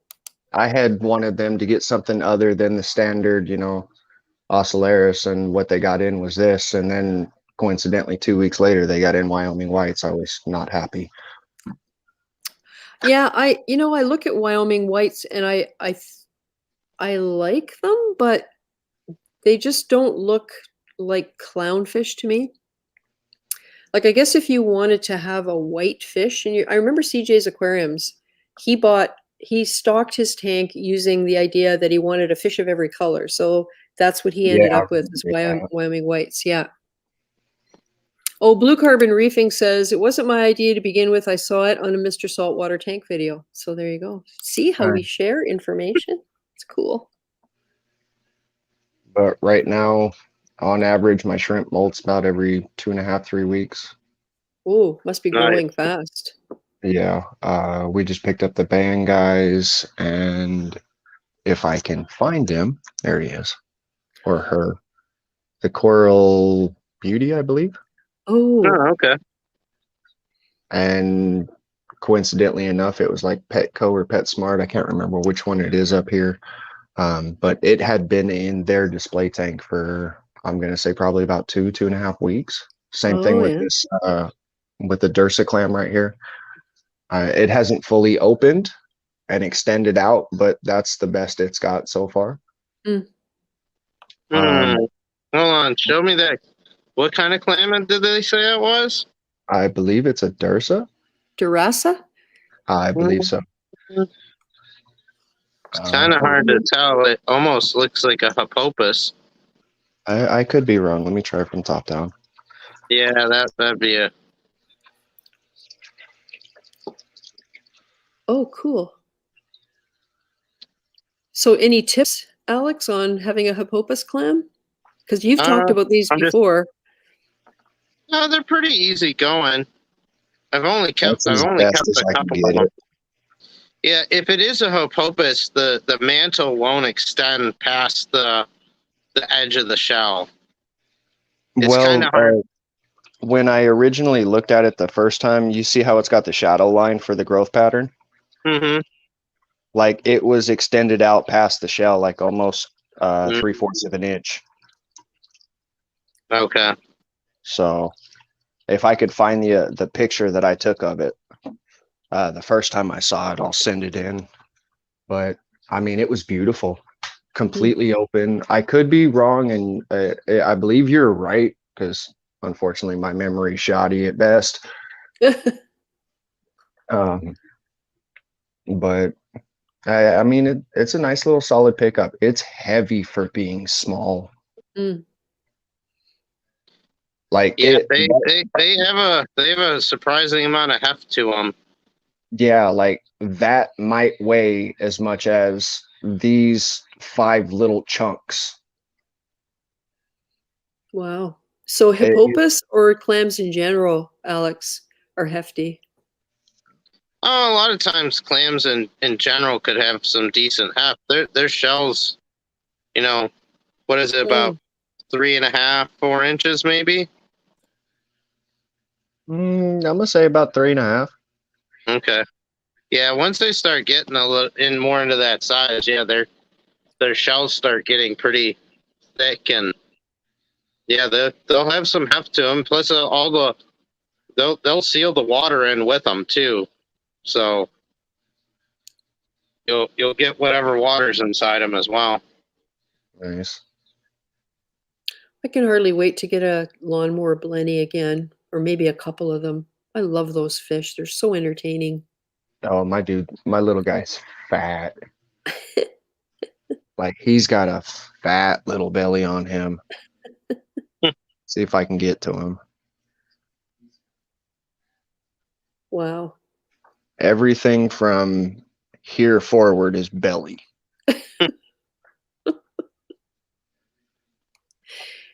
Johnny Martinez is asking about your sump or filtration. So this is a 40 breeder, is it? You said? Yeah. It And how? has a Marine Land bio wheel on back Oh and yeah. a CP1 100. Wow. And And how I've got a long have bag you? of Chemi Pure Blue in there. I just transferred it into here, probably in the previous 3 weeks. But on a previous stream, I've sent in a picture before, and I had a 15-gallon Fluval Flex that had been up and running for pretty close to 3 years. I vaguely remember that. I should look that up. Did I put it on the screen? Maybe I wasn't able to Yes. upload it. I did? No, Okay. yes. Cool. I do like your rocks. I like how you've got those 2 caves arranged. Yeah. We went in to go check some additional rocks, and I got this one, that one, and the 2 on this back half. And they ended up being shelf rocks. And I mean, they work, but I don't feel like paying $40 for a cave. Yeah, it's true. So I Yeah. figure I'm gonna order me some dry rock and let it sit and Well, leach and the out everything for probably a month and a half, and then bring it into the tank. yeah, and the Carib Sea Life Rock that I got, the shapes, I used those in Mollywood, and I set that tank up in October of 2018. And only in the last maybe 6 or 8 months have the corals that are on there actually started encrusting on that rock. I had a heck of a time getting anything to encrust for the first 2 years, almost year and a half. It's so I don't know if that's something with what I was doing or if it's whatever is coating the rock doesn't translate to biofilm that inhibits. I don't know. I have no idea. I just know it was really noticeable to me. Never had that problem before.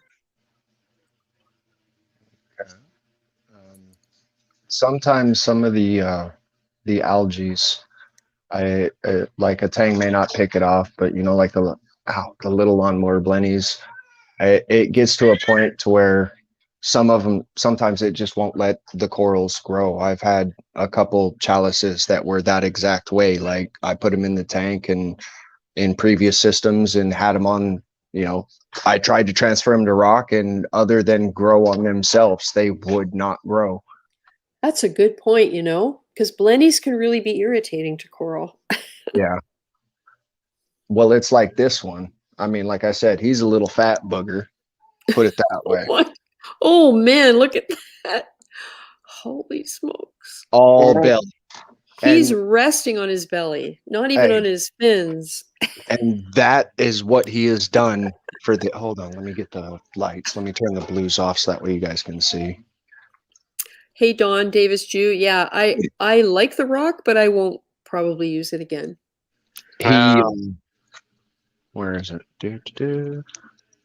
Why are my blues going up? Oh, never mind. There it goes. Like he cleared out all of the like the thick algae. He cleared it all the way out across around here, up and around here. Like he has done all that. And as you see, he's still consistently going. Amazing. I love it. Yeah, It's one of my longest single systems I've had. nice. And I like how you've got the hang on back filter. Yeah. With the holding tank and the two canisters, it wasn't ideal. I didn't take care of them as well as I would have had they been under my own roof. They were in my daughter's house. Gotcha. And but I think they're quite a viable way to do things. I mean, the drawback is the equipment is in the tank. You see everything in the tank, but for actually running a system, I'm pretty impressed with how well they did. I mean, most of my reefs survived really nicely. Yeah. I mean, when I had my 75 up and going for probably about the first week and a half, 2 weeks, you know, it started looking nice. And then that's when my quote unquote landlord got his Korea orders. So Yeah. there wasn't much I could do about that. I had to break it back down and then break the tank down completely. Hmm. Yeah, I'm very, very fortunate that I was able to have somewhere that I could keep the tank for all those months. It's been where it is now for almost 10 months. And before that, it was there set up and ready to go for about another 4 or 5. So Nice. I know not everyone has that opportunity, but it sure worked for what I was hoping to do, which was not start all over again from nothing. Yeah, it's not fun breaking tanks down. I hate it. So what's your reef keeping history there, True Skills? When did you get into the hobby? I originally started with a 14-gallon BioCube in probably, I'm gonna say, August of 2010. Hmm. That's about when I started. And I just tried to keep a tank regardless of where I was going and what I was going through to keep myself focused on an overall goal. Hmm. So, and I got to the point to where, like I said, I had moved in with a friend that, you know, he bought the house. He was stationed at the Air Force Base that was in town. And, you know, I was thinking, okay, good. I got a good solid year and a half. Let me go from this little 14 to a 75. And unfortunately that broke down and he left off. And I've had the 14-gallon BioCube twice, two 20 longs in one single system with a 20 long sump, and then just a standard 30-gallon with hang on the back and a protein skimmer, kind of like just we got here. And then I've had a 5-gallon chi, a Oh, I've seen 15 those. Those are gallon, cool. yeah, and a 15-gallon fluval flex, and then this system. Hmm. Yeah, it sounds like you've been through about the same number of tanks that I have over the years. And the very first one was a rescue tank, and boy, did I ever learn a lot from that. And the main thing I learned is that I don't think I could ever be without a reef tank again. It drives It's me nuts not to see it, to know that I'm able to keep something outside of the family that the family can also enjoy. You know, walk mhm. up and see amphipods running around the tank, and then, you know, my kid goes, "Dad, what's that? What's that? What's that?" And I can tell him. Yeah, exactly. Yep, it's so cool, and, you know, I think it's kinda cool. My daughter has been looking after my tank, feeding and things like that on the days when I can't get there, and I think she's taken a real shine to Mollywood, to the point where she has asked about setting up a tank with a couple clownfish and an anemone, or maybe even Nice. some green hairy mushrooms. And I think that's so cool because I've never pushed her or said, you should do it, you should do it.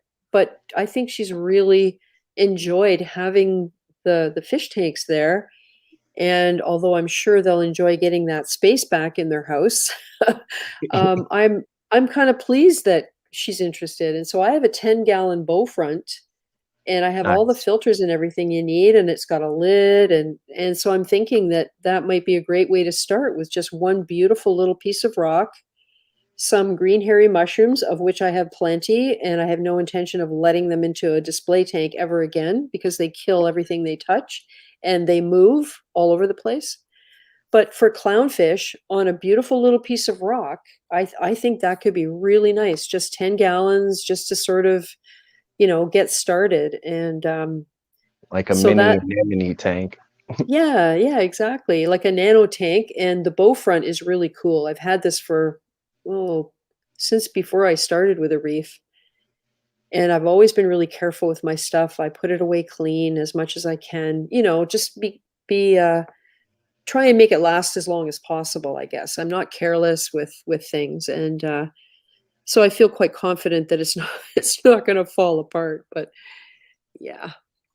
Skinner, who is it? Oh, One Golf Jones said, "One of our members at Chicago Reef's Green Carpet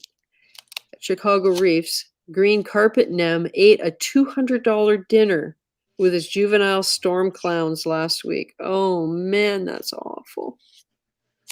My condolences to your pocketbook, man. Yeah, no kidding. Hey, MB Reef, how are you? Yeah, Taryn, it is awesome, and the Herm says, nice to see something simple can work. Yeah. So, True Skills, have you got plans to pick up some corals for the tank? I've got some in here, but I figure I get baseline Yeah. set, and because I want to go with a slight mix, but I want to stay more of Zoe mushroom LPS, Yeah. but real light on the mushrooms. Yeah. On their own rock. Yeah, I've kind of got them like that right now, and one of them, it only dropped one baby, and then the other cluster has dropped 8 babies. So Oh boy. Yeah. yeah, It's pretty amazing to me how they propagate like that. You yeah, think, oh man, am I never gonna see more than one? And then all of a sudden there's 30 of them. yeah. And the crazy thing is, the big one that's moving around is still big. Yeah. Yeah. And then I just happened to see a little head of the little pulsing xenia that you guys see right here Oh yeah. in the frag rack at the Petco or PetSmart, whichever one it is. Forgive me. I mean, literally, it was just one single head, one very small, like toothpick tip, skinny stalk.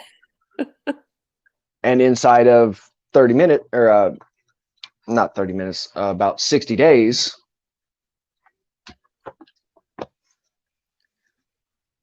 Uh-huh. That is a nice one. That looks like the one with the larger, slightly larger polyps. Yeah, it looks like a Red Sea kind of. Yeah, it's Yeah. got a main stem with like a, do they call them pom-poms when they've got a single crown like that? Yeah, they do sometimes. It's just that one, like I could see it looks like it's trying to Oh yeah, look, it's pulse a bit. beautiful. So It is beautiful. And That's then different than the one I have. The one I have is quite plain, and it doesn't have any sort of main branches. There are a lot of small branches, and it it's in will Mollywood. it's got a baby right there. Right dead center screen. you'll have more than you know what to do with soon. Well, and see, that's the only thing I'm kind of worried about because my phosphates are kind of high, but I really don't have to worry about it because literally it's only that rock. Yeah. And if you had to, I guess you could move that rock away. Yeah, I just right here in the corner. Yeah. Yeah, You know, mine climbed right up from the sand up onto Yep. the rocks, and now they're at the top. One of them went on Statue Guy and now lives right on top of Statue Guy's head. Nice. And so, yeah, I mean, I really like them. And apparently, I can't remember who said this or where I heard it. The pH, if it has the right pH, is when it pulses. If the pH is too low, they don't tend to pulse as much. Well, then I Um, guess I'm lucky yeah, and because mine go nuts. I've got nano part or nano reef 2-part A and B that I'll drop. I don't know about once a week, twice Yeah, a week. Just nice. that and some Fido I'll throw in here. Yeah, yeah, that'll help the clam too, I think. Yeah, Terran's Little Ocean is asking what kind of clowns. You were saying they're ocellaris, but one's an extreme misbar or a misbar? correct. Yeah. Yeah, I have an extreme misbar Darwin. He's mostly black with a little saddle of white right near his head. Nice. Cute little fish. Like I was saying with the mushrooms, you got Oh, one yeah. that split off and it left a little one, Mm-hmm. and then the other ones, forgive the algae on the front glass. The Blenny will get it. The first big one that you see, that's the original one. Okay. So they've moved quite a bit. Like there's some clear up here, there's one on the backside here, here, here. There's actually one under. I think that thing's got like 9 of them on it. Wow. Is that a hermit crab Uh, up on the rock? I just saw it moving. It looks like it's in a Nessarius snail shell. yeah, he's right there. Cool. Yeah, Reef Keeper says the Xenia will crawl right across that rock. You have to watch it. Okay, so then I need to move that. And then the other thing that I've got, it keeps getting flipped over because of the power head, or not the power head, but the marine land. But where is it? Supposed to be green star. Ah, it's not going to do it from this side. That purple chunk right there in the middle is supposed to be green star polyps. Oh yeah, yeah. But Yeah, that's the color of their mat. Yeah. yeah, but since I went from the 15 to this, they've opened like twice. Yeah, I've had them and they are a little temperamental when things change, when you move them around, and then once they take off, they really take off. And then this is the other coral that I have in, is my little anemone. Oh, It's been nice. bleached for some time. It shrank down for quite some time. At one point in time, it had like 3-inch tentacles on it. Wow. Is it getting fed? Yes. Yeah, I don't know anything about anemones. They scare me and I've never kept one. This will be the second attempt.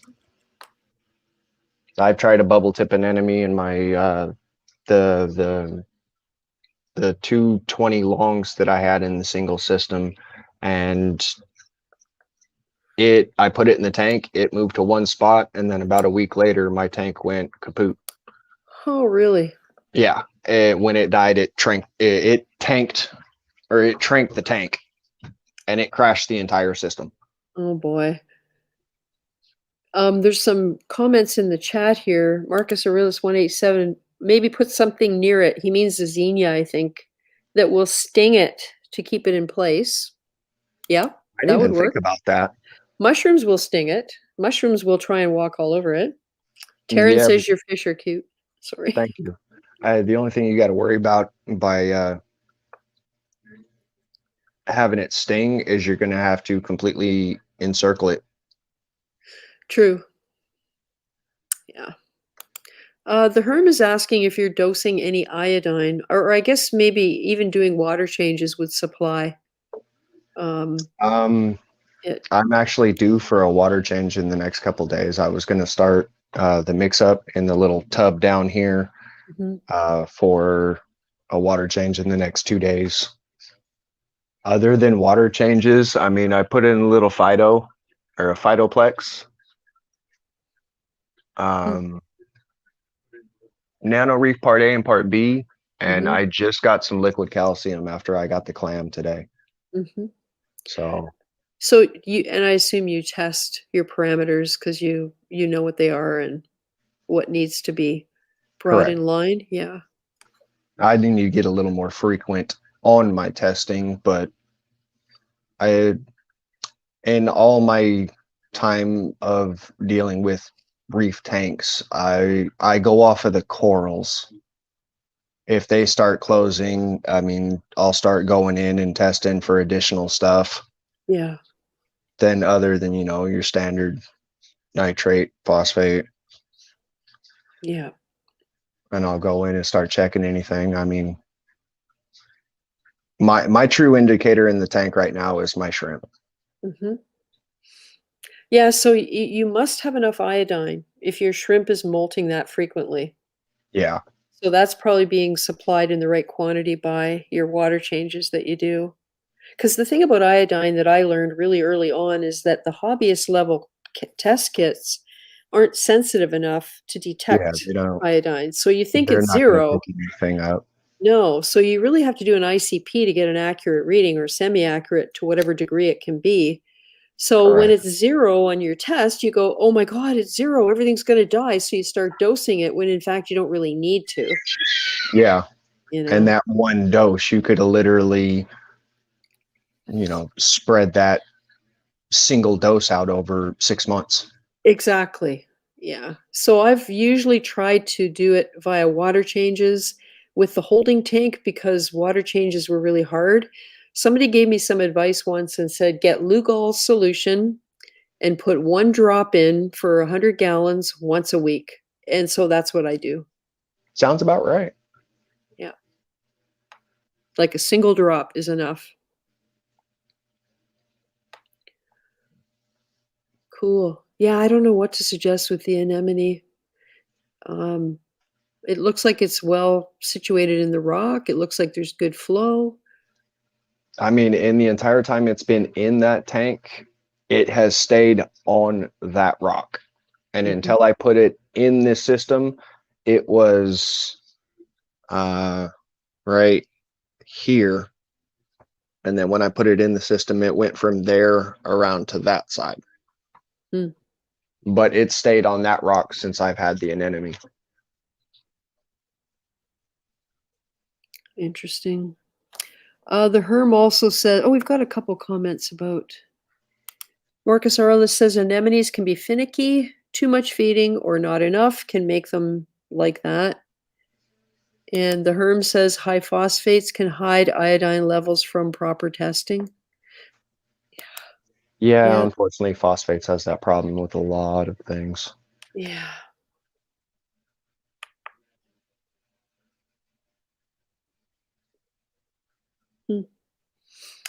Well, this looks nice.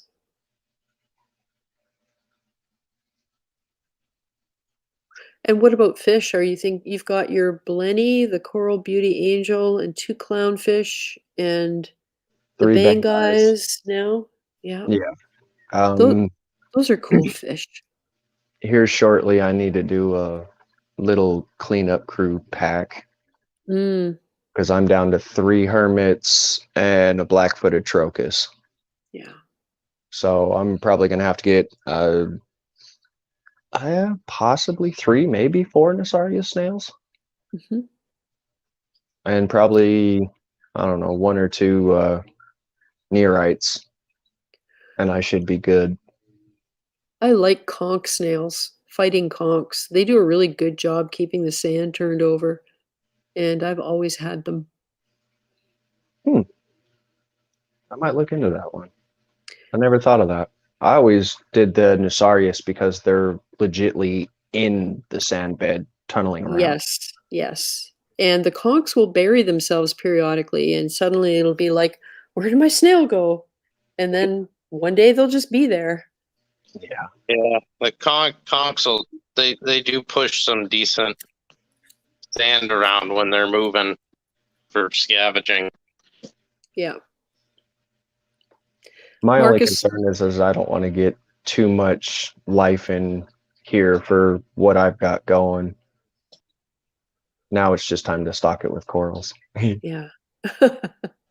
Well, a lot of the stuff like the cleanup crew, it's as long as there's enough, for them to forage on, that usually everything will be okay. And it's with a lot of that smaller life like cleanup crew, it's more about making sure that they have a food supply available to be able to survive.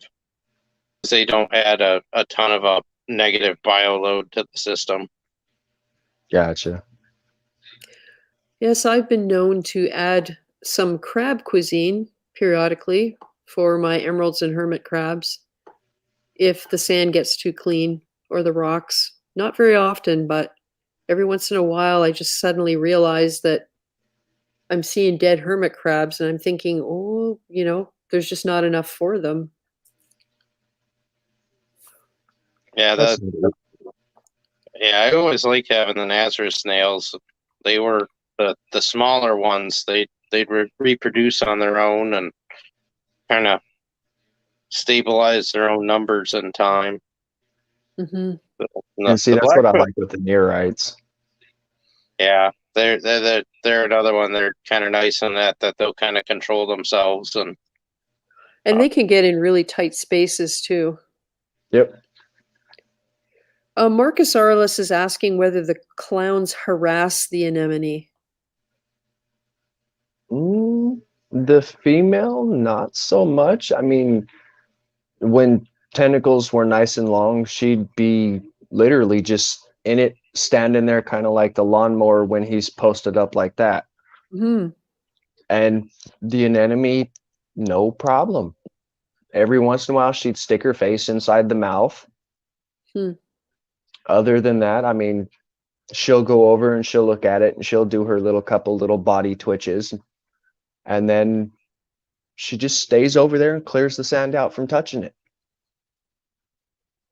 And then the male just kind of swims around and does his business.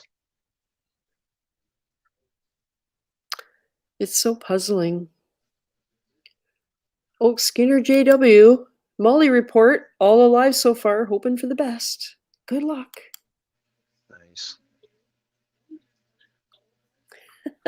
Yeah, the herm. Sometimes the hermits compete for larger shells and slowly work their way up until you see a lot of empty shells. Yeah, or you have a green wrasse that eats Yeah. them. yeah, I'm looking forward to when I actually can have snails and crabs again. Yep. Yeah, it's all part of the spectrum of life that you get to enjoy in these things. See, I've been Yeah. real hesitant on going in on wrasses. Yeah, I got the green wrasse because it was a helicarries wrasse, and they're not super aggressive, supposedly. They do keep pests under control, and he did. He did a great job. And just as he got to adulthood, he or she, could have been a she, just became a jerk. And it wasn't that he was waiting for me to come up to the tank before he did something that he knew would bug me. He was just being himself, right? It's in Yeah. their nature. So I'm really hesitant on wrasses. There are so many different kinds. Some of them can be really hard to keep. Others not so hard, but not very hardy, in the sense that if you don't have them with the right tank mates, they can have problems with coming out to eat. Like Yeah. I don't know. I have to read up a little bit more on all the variety, because we're starting to see a lot of different ones coming in now with the bans that have been going on here, there, and everywhere. The suppliers are starting to find new sources and slightly different types and varieties and selections of fish. I've noticed at my LFS, he's getting Macusileps tangs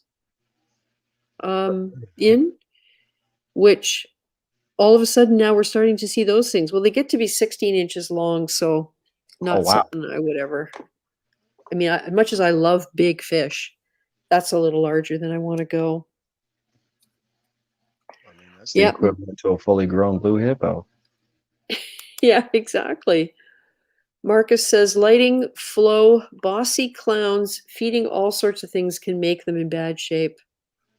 Yeah, I wondered about if you were able to somehow isolate the anemone. I don't know, by maybe putting it in a basket or putting it in a corner and sectioning it off with a divider, whether that would tell you if it was because of the clowns. Somehow that they wouldn't be able to get to it. I don't know. I didn't even think about that. It would be one thing you could rule out. Yeah. Now I got to figure out how to get the anemone off the rock. So, Or Well, I would say if you're going to isolate it, I wouldn't try to remove it, because when they're at that stage, like I have one that's in a similar place that if I try to move it or overstress it more, it probably won't end well. ooh, all right. Well, yeah. I'm gonna have to join in back in a little bit because unfortunately, my phone just told me I'm sitting at 5%. I should have warned you. That seems to happen with live streams. It really chews up the battery. Well, thanks Well, for coming in.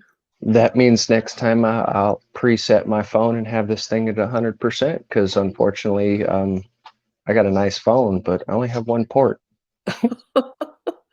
Yeah, same with me. I know exactly what you mean. Well, you'll be on my email list. So I All send right. out an email to everybody who has been a guest, and you can just delete it if you want, or you can join in, but you'll get the link every week now. Okay. So you can decide what you want to do. All right. Well, Cool. I'll say I'll be in chat. I'll still be here, but unfortunately, I got to kill this because literally my phone's at 3. Oh, Got okay. to go. Gotcha. Good night. Thanks for coming by. Not a Right. problem. Oh, it was really nice to see that. So if anybody else wants to come in and show tanks because I mean, you're looking at two of us, we don't really have tanks right now. I got pictures of stock tanks with stuff in them, but it's all top down.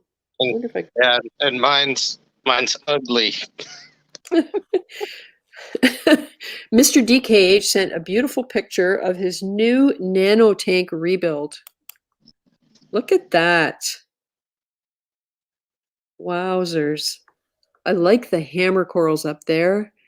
Those mushrooms or rhodactis. Yeah, Green it looks star good. is about to consume a hammer. Very nice. Thanks for sending that, Marco. That's beautiful. And Skinner JW about anemones says they're susceptible to bacterial infections. Yeah. What else have I show you guys? From today, from recently?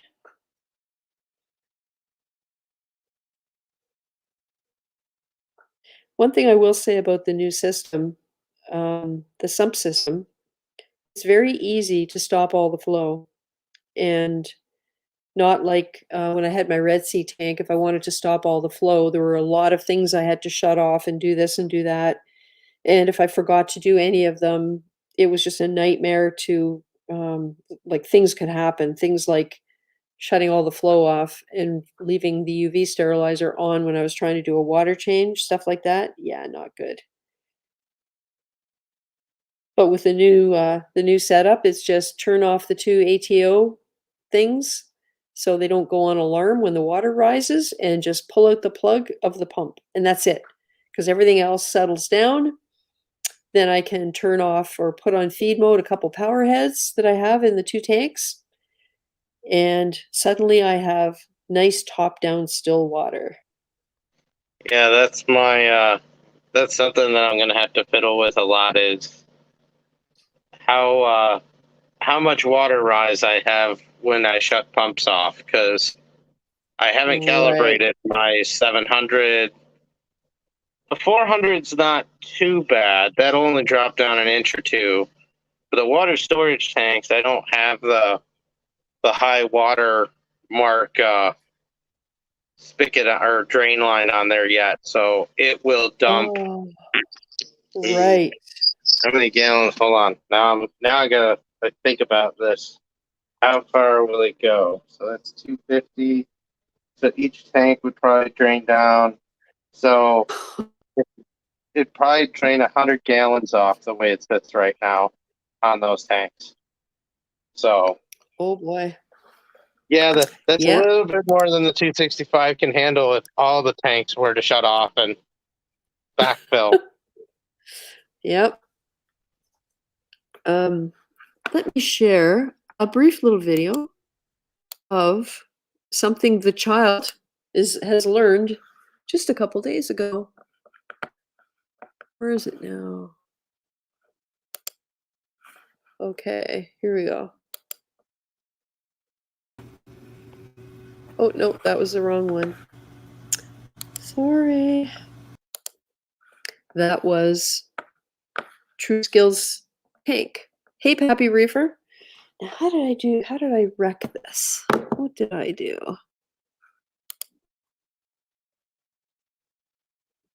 Yep, there it is. All right, let's see what we can share. Video file.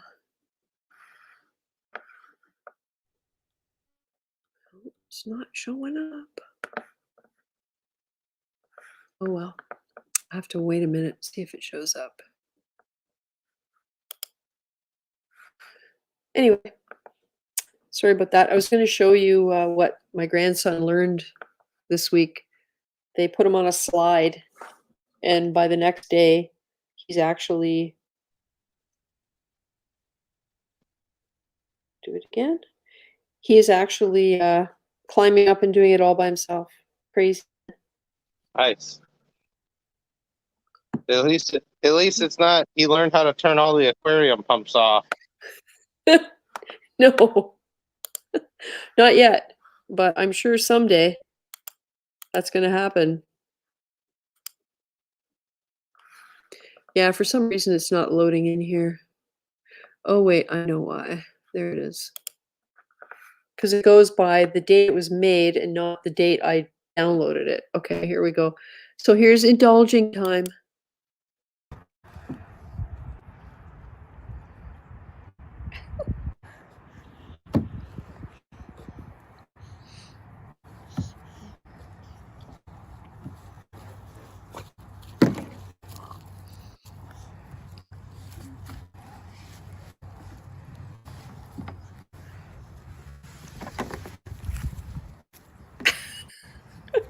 Blows me away.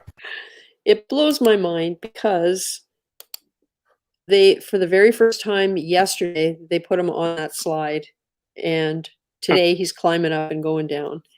So he's a busy boy, getting big.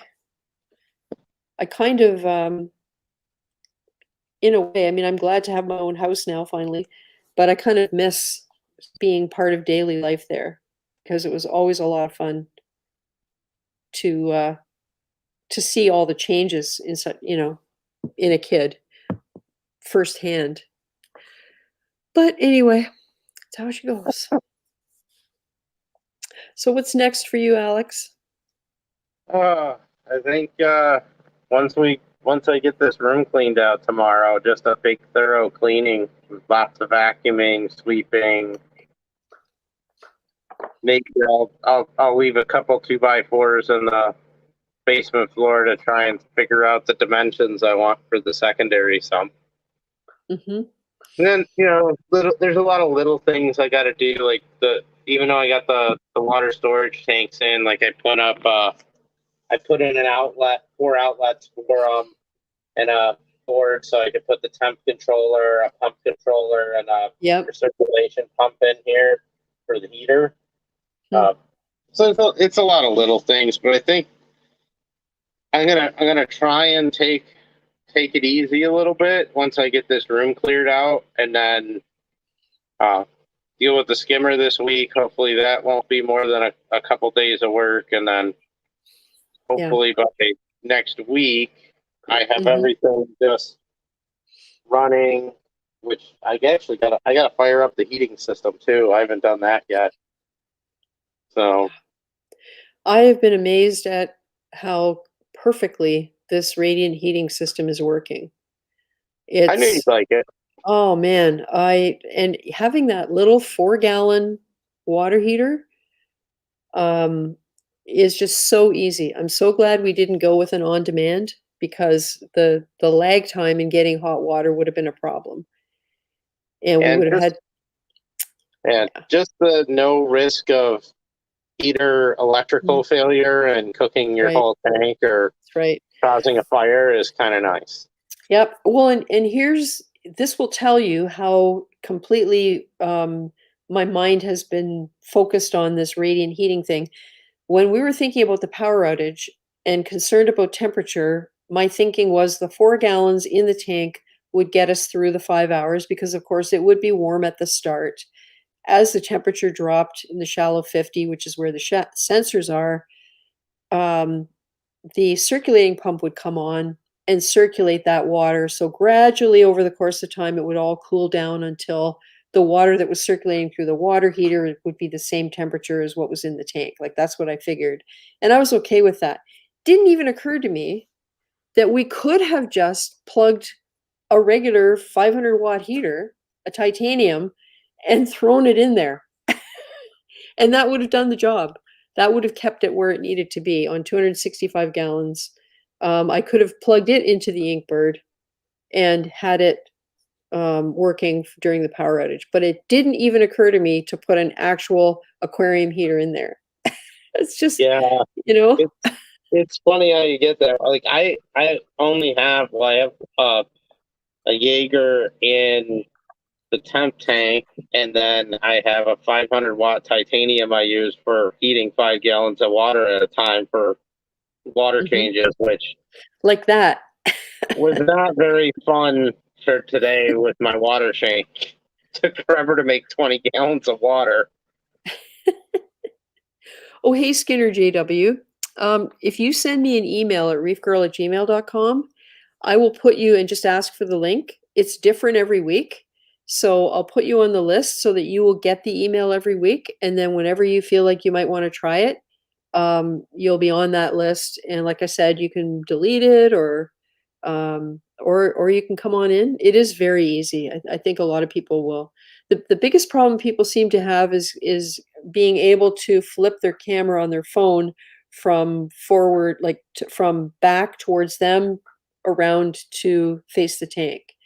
But that's easily overcome as well, because we've, with different phones, people have said how to do it. So if you do that, send me the email. I'll reply to you next week. I'll put you on my list, so next week you'll get that link.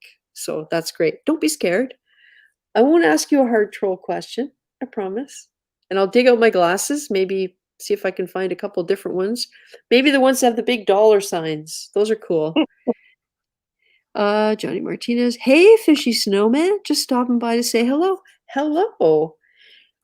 Fishy, do you still have your Pico tank with your sexy shrimp and rock flowers. That thing is amazing. Love that.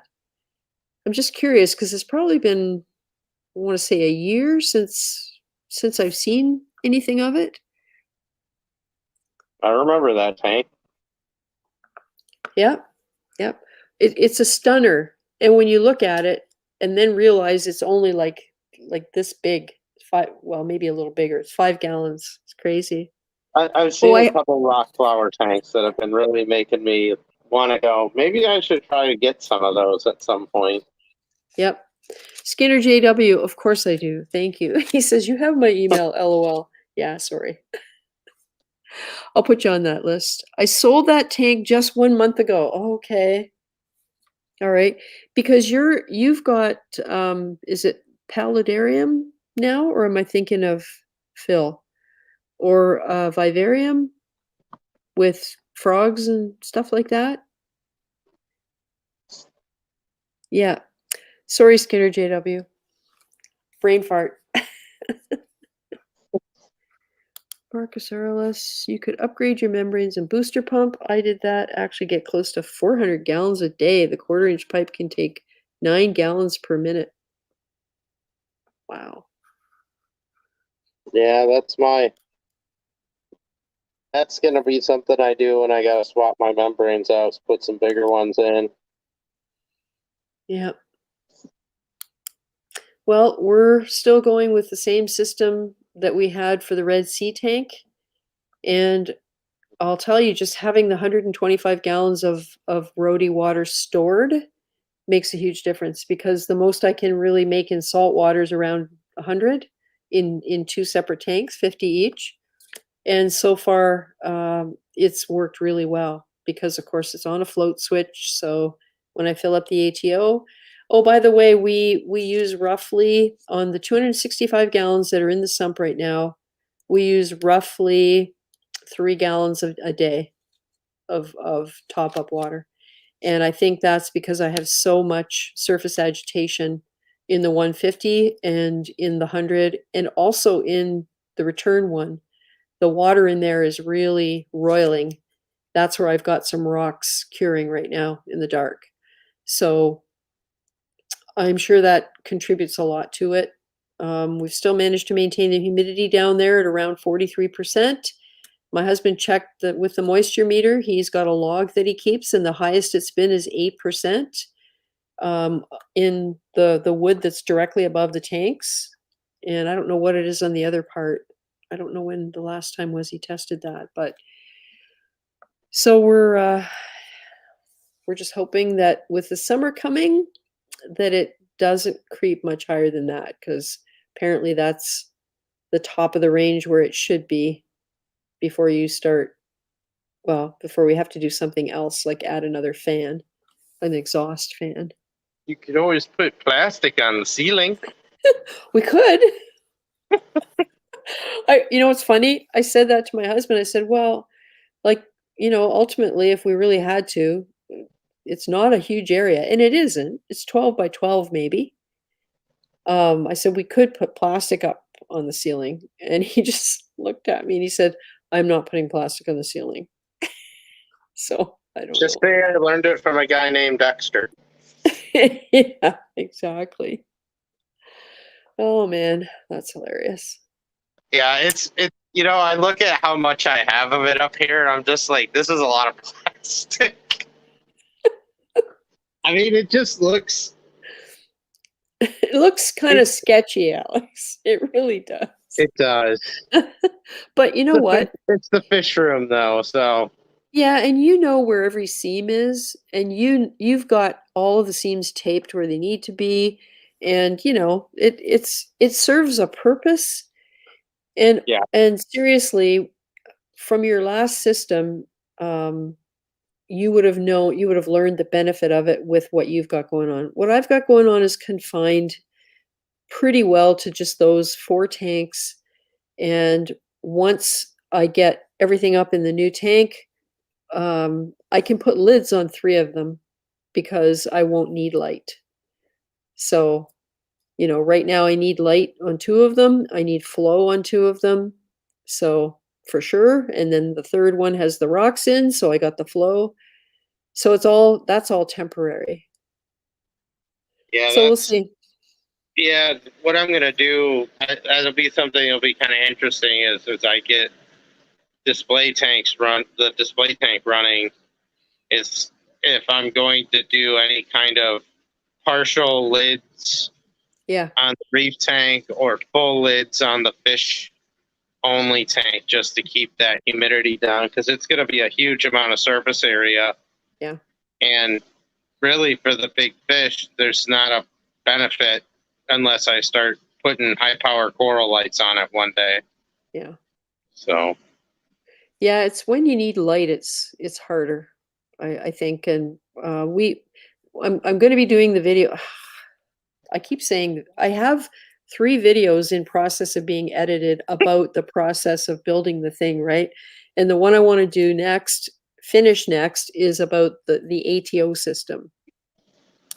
And part of that is going to include that or the heating thing. No, it's the heating video, because I want to do an entire video about how that's set up and what's involved and what we had to think about and blah, blah, blah.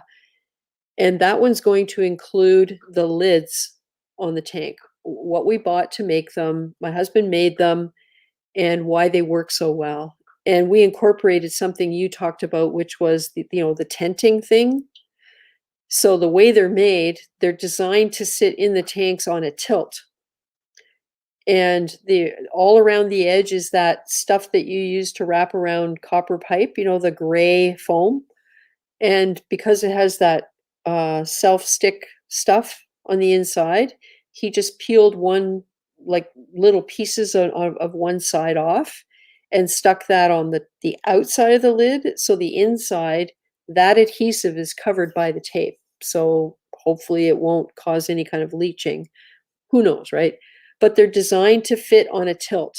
So condensation runs all the way down to the one edge. And when I pick them up, I even had him make finger holes for me so I can pick them up. They're really light. I just hold them upright, and anything that's gone inside that tube drains down in, and it really works well. And they're I wouldn't say they're cheap, but they're not as expensive as we probably got all of the lids for less than half of what it would cost to get one made out of acrylic or something else with mesh. And we don't need mesh. What we need is something to hold in the condensation or humidity, and yeah, and they're not glass. God, can you imagine glass? Whoa. I'll tell you, it does make a huge difference, though. Yeah. I mean, it'll keep your ATO down. It'll keep a lot of stuff down that you just don't have to worry about as much. So Yeah. Fishy. Wow, I give you guys lots of credit. I could never do what you guys are doing. Honestly, I wake up some nights and wonder what the hell I'm doing. And seriously, like, am I crazy? Like, how I'm going to have to do this until I'm at least another 5 or 6 years to make it worth it. All the effort. Okay? yeah, I stopped asking my wife. She just shakes her head now, and I go, yeah, I know I'm nuts, but it's no different than somebody that's into classic cars or motorcycles or airplanes or boats or whatever. Everybody's got a hobby. Yeah. Just reef keeping in aquariums isn't quite as mainstream, I would say. So you get more people to go, what do you mean that's what you're setting up? Mm-hmm. They can't conceive of the idea. And even when you start thinking about it, I remember back in the early days when I realized I would have space for a basement sump. And that's really when it started, was understanding that if we did things right, I could have the whole sump in the basement. I wouldn't be crawling around on the floor trying to reach into the back of a cabinet and constantly having to keep it really clean and tidy because it's right there with the tank. And so when I get my tank, it's going to be floating on a nice open stand. So it's not going to be closed in. It's not going to look like a giant, bulky thing sitting in the middle of the room. It's going to be nice and open, I hope. I'm going to resist the urge to stuff all my extra big bags of filter floss in there and everything else. I just want it to look really, really nice because it's my natural tendency. And that's all part of it, is the aesthetic that you want. It's what you want to sit and enjoy and look at after putting in all that work. I can't believe it's taken this long. I don't even have my tank yet, but we're getting there.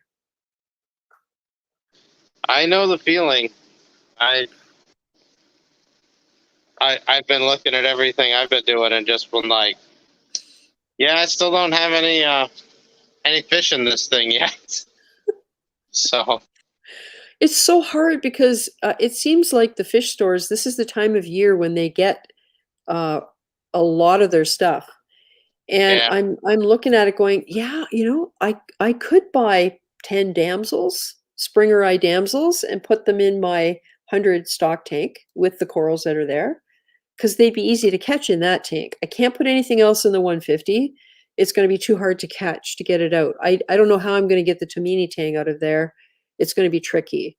But, when the time comes, we'll figure it out. But I could get some fish. I could keep them in the 100. But the thing is, I can only see from the top down. I can't keep an eye on them. I don't have anywhere to put them for observation first yet. That's probably ultimately what Mollywood will be. So, I have to resist that temptation because it wouldn't be fair to the fish. I don't know if I could look after them properly.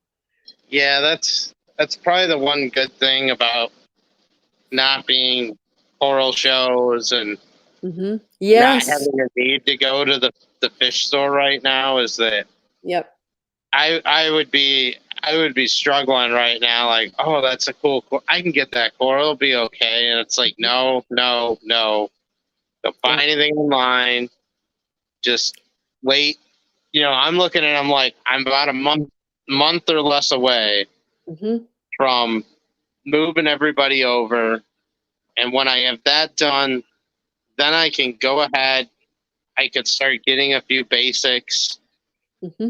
Get some herbivores, some snails, a fox face or something to start tackling the algae that's going to be Yep. really bad probably for a while. And then get the refuge.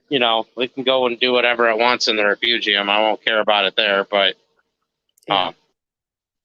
heck, even just to the point where I can be like, I have salt in the water. That's what I'm looking at right now. How And many how many pails do you have to how many will you use? Like, I'm thinking if you've already got almost 2,000, that's like 10 pails of the tropic marine salt, yeah, or like, yeah, wow. I think I got like 10 pails of it right now, and then Yeah.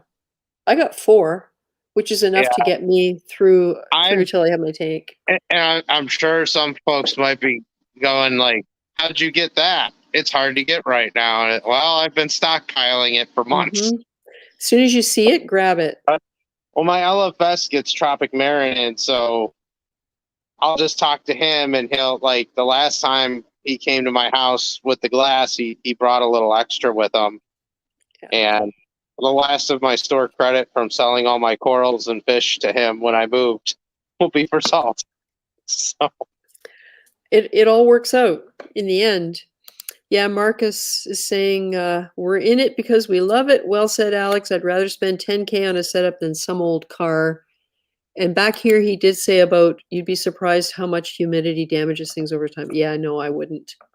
My husband looked up the level. I think he said consistent humidity above 60% will grow black mold. So yeah, I guess, generally it depends on temperature too, but when I did all my research on it, it was if you're at once you hit 80, that's real bad. mhm, And if you're in like usually the 50s is about where you want to be at the most. yeah, 60s, it depends like a good example of it was in my old fish room. I never had any problems except for in the wintertime on the concrete that was up above the ground level. And it was such a high, you know, when it got below 20, well, about 15 degrees Fahrenheit, it would be, it would start condensing on the concrete there because it was just such a differential. Mm-hmm. And then a couple times there, I had a little touch of mold that would grow or something, and I just bleach it off. Yeah. But that's why in wintertime, I had to have a fan constantly running on that to just keep the air moving on it. Yeah. So that's part of it too. Is it a temporary thing? Is it a constant thing? Like Mm-hmm. my old fish room, the humidity level would go up and down through the day, and it usually got higher at night, mainly because with all the lights off, Mm-hmm. the fans weren't moving air through there the same way, so the humidity sensor would go up a bit. Because, well, now, okay, so I just looked at my humidity sensor. It's probably going to change now that I touch the thing, but Mm-hmm. it's only at 40%. Yep. It was only at 37 for a low and 48 of a high, and now that I'm touching it, it's going to go up. Yeah. Golf Jones So- says his dream is to build his next house around his tank. Ah, cool. Oh, hey, True Skills. Yeah, I'm probably going to call it, mainly because I only got 4 hours sleep last night. But next week, or the next time you have some time, by all means. Good night, Skinner JW. He says he's going to watch us on his smart TV and pass out. Cool. Well, when we put the lights up today and turned them on, my husband put a step stool underneath the middle because I have the 4 bar lights and the 2 Atlantics. And he put the thermometer thing, the little humidistat that has temperature, and it went up 2 degrees in 15 minutes. And that step stool is only maybe maximum, it would have been 2 feet off the floor. So, you know, we have talked about putting cooling fans in that canopy. And we do have space in the power bars that are up there to do that. And I think we may need to do it because the Atlantics have fans. The bar lights don't. They just have the heat sink. And I know from running them on the Red Sea tank, they do run fairly hot. So yeah, if you can put a hole in the top and just have a fan sucking air through Yeah. the canopy, that would be a good way to do it. Yeah. Yeah. 'Cause that is something that with LEDs it's a little less so, but you know, back in the days of metal halides or Mhm.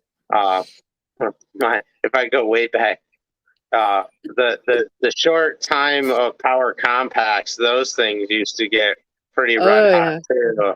Yeah, I know from having them in lamps, if you go to change the bulb, you have to let it cool down for like 30 minutes before you can even touch it. Yeah.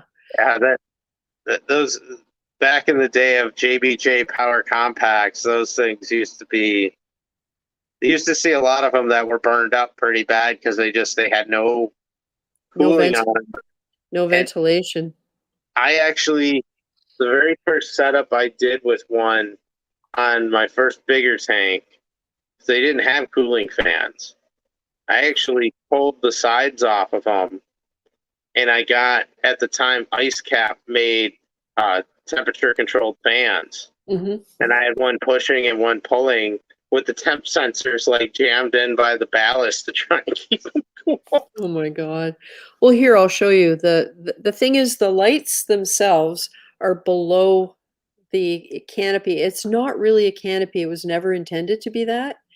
It's really just kind of an apron so that we could mount all the power bricks and everything, the LED drivers up inside.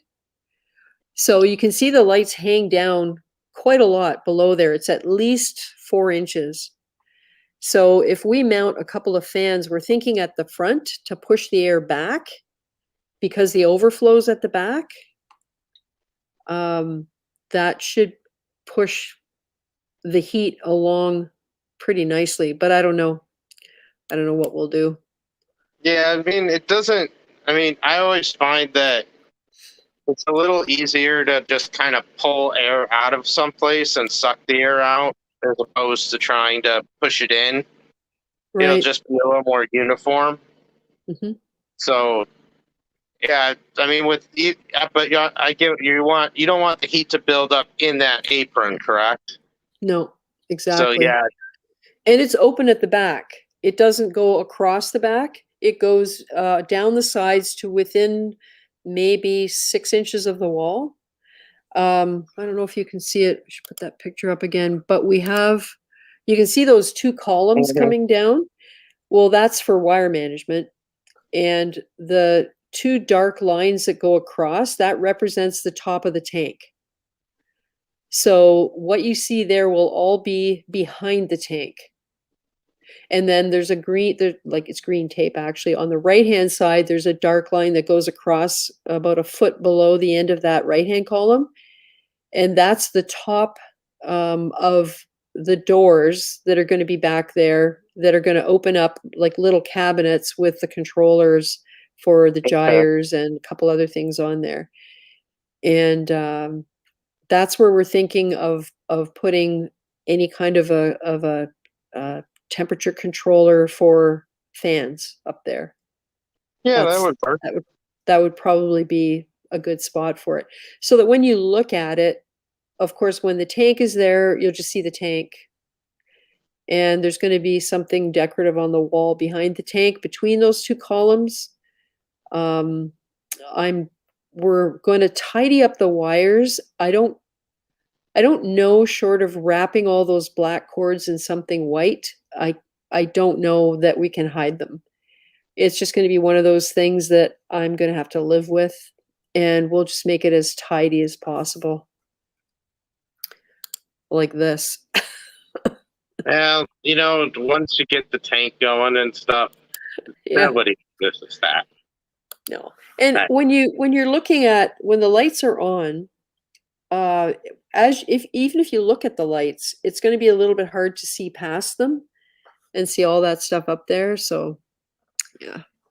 Yeah, it's definitely one of those things that most of the time your eyes are going to just be drawn to the tank. It's just that now there's not a tank there to look at, so then you go, "Ooh, ugly cords." Yeah. So, Yeah, exactly. I mean, I'm doing that with my whole thing right now, where I'm just like, "Oh, this is not something that I really want to look at right now. There's nothing in it." Mhm. Yep. You have to get through those stages. I guess it's kind of like getting through the stages in the aquarium where it's processing nutrients and getting itself set up to process waste. And there isn't really a good way to avoid that maturing process. You just As have to long live as, through it. yeah, I mean, once I get to the point where I got salt water in there and critters starting to crawl on the glass, that's all I Yeah. need. Yeah. I just need something in there, because then I can be like, "Oh, let me get the microscope out." Yeah. Yeah, exactly. Oh, hey, Aaron Schaffer and Christopher Hurst. Do you like the Orphec lights? I love the Orphec lights. And it'll be truly interesting to see. I was saying to my husband, once the tank is in, it'll be, I think it'll look good. It could either look good or it could look spectacular. I'm hoping spectacular, but we won't know until I actually get everything together. I'm still working on arches and cooking rocks downstairs. And, I have kind of a vision in my mind what I want it to look like. The Red Sea tank, I loved doing that. It turned out exactly the way I wanted it.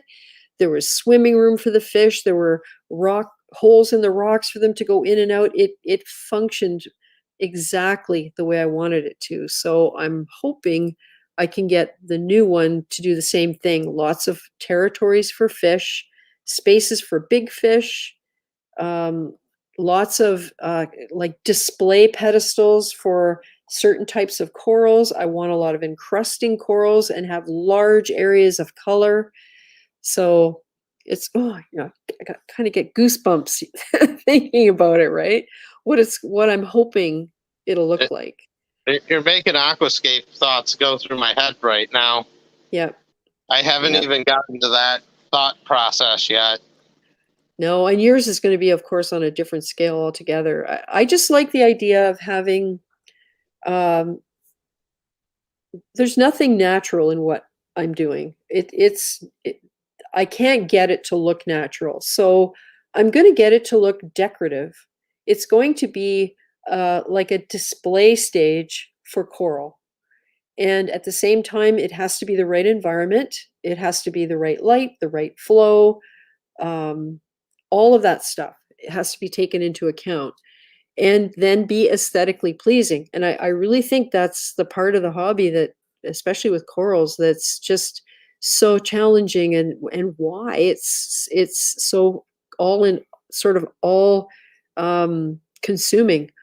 It's that the thought process and what you need to know and applying the knowledge, and it's endlessly fascinating. Yeah, the aquascaping, I had a lot of fun with it in the last system, and it is not easy to make your vision kind of come to light sometimes. No. I sat there toying with stuff for a long time, and I know this one's going to be even worse because Yeah. now I'm going to be smashing things and cementing them together. And Yep. Well, the two little fishies, little feet and little rocks, I know mine's on a very small scale compared to what you have to do, but if you want to build something between Marco 400 and styrofoam blocks and all kinds of stuff, I've got some pretty sort of gravity defying things going on right now. And the whole idea is to turn those into, like I said, display pedestals for corals, and have an arch, and then underneath that arch is a perfect spot for a large polyp, solitary polyp coral, on the sand, which is where they do best.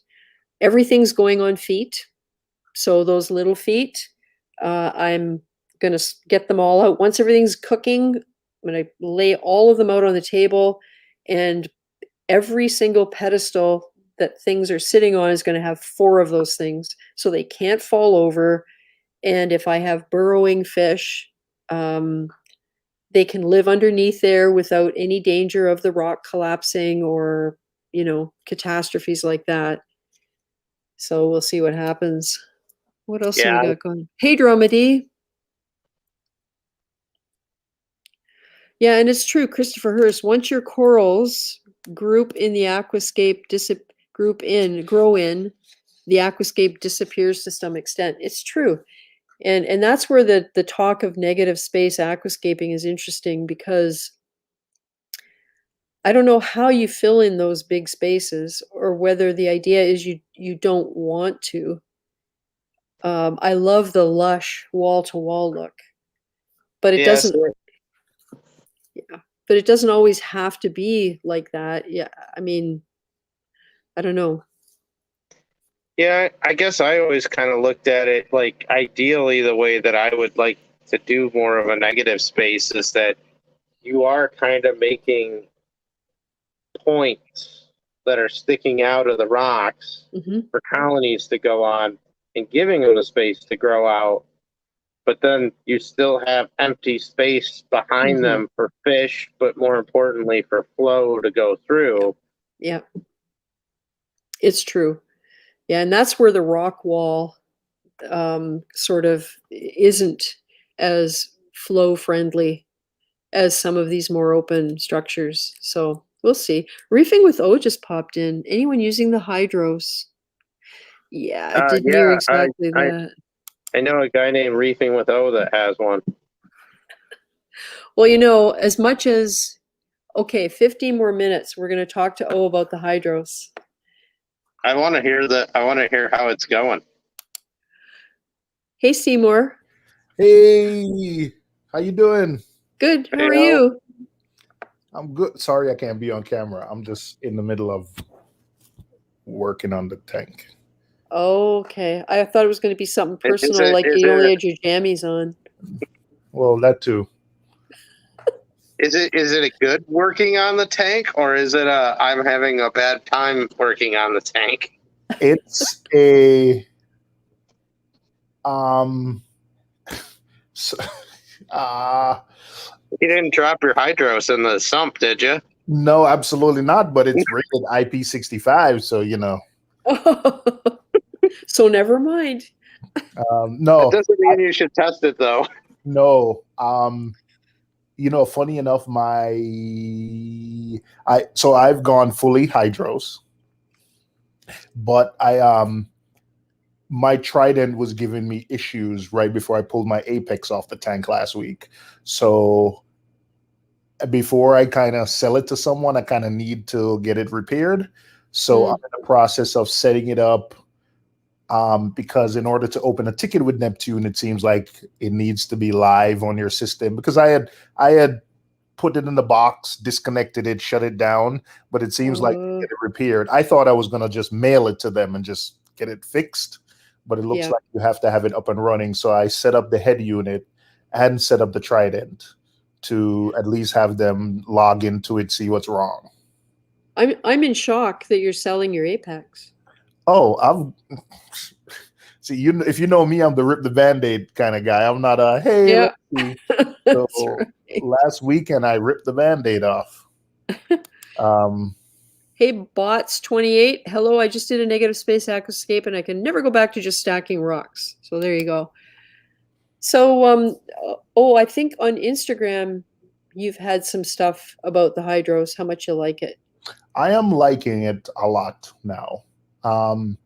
It's if you're looking to do all the crazy stuff with the Apex, like, no, it's not for you. Yeah. But I had gotten to the point in my Apex life where, some trust issues and some other things where I was using it to basically turn stuff on and off. I wasn't using it for any, I think I've said it to you guys before, where I don't quite know how people, maybe it's a Northeast thing with the humidity, but my stuff kind of, gives me issues. I think every time I've jumped onto your stream, it's always like I'm doing something with my Apex. I don't know if it's a humidity thing, but I'm a gear junkie. I just wanted to try something new, and there's some intriguing stuff about it. I just like the no module thing. Like and I just want to back up and say, like,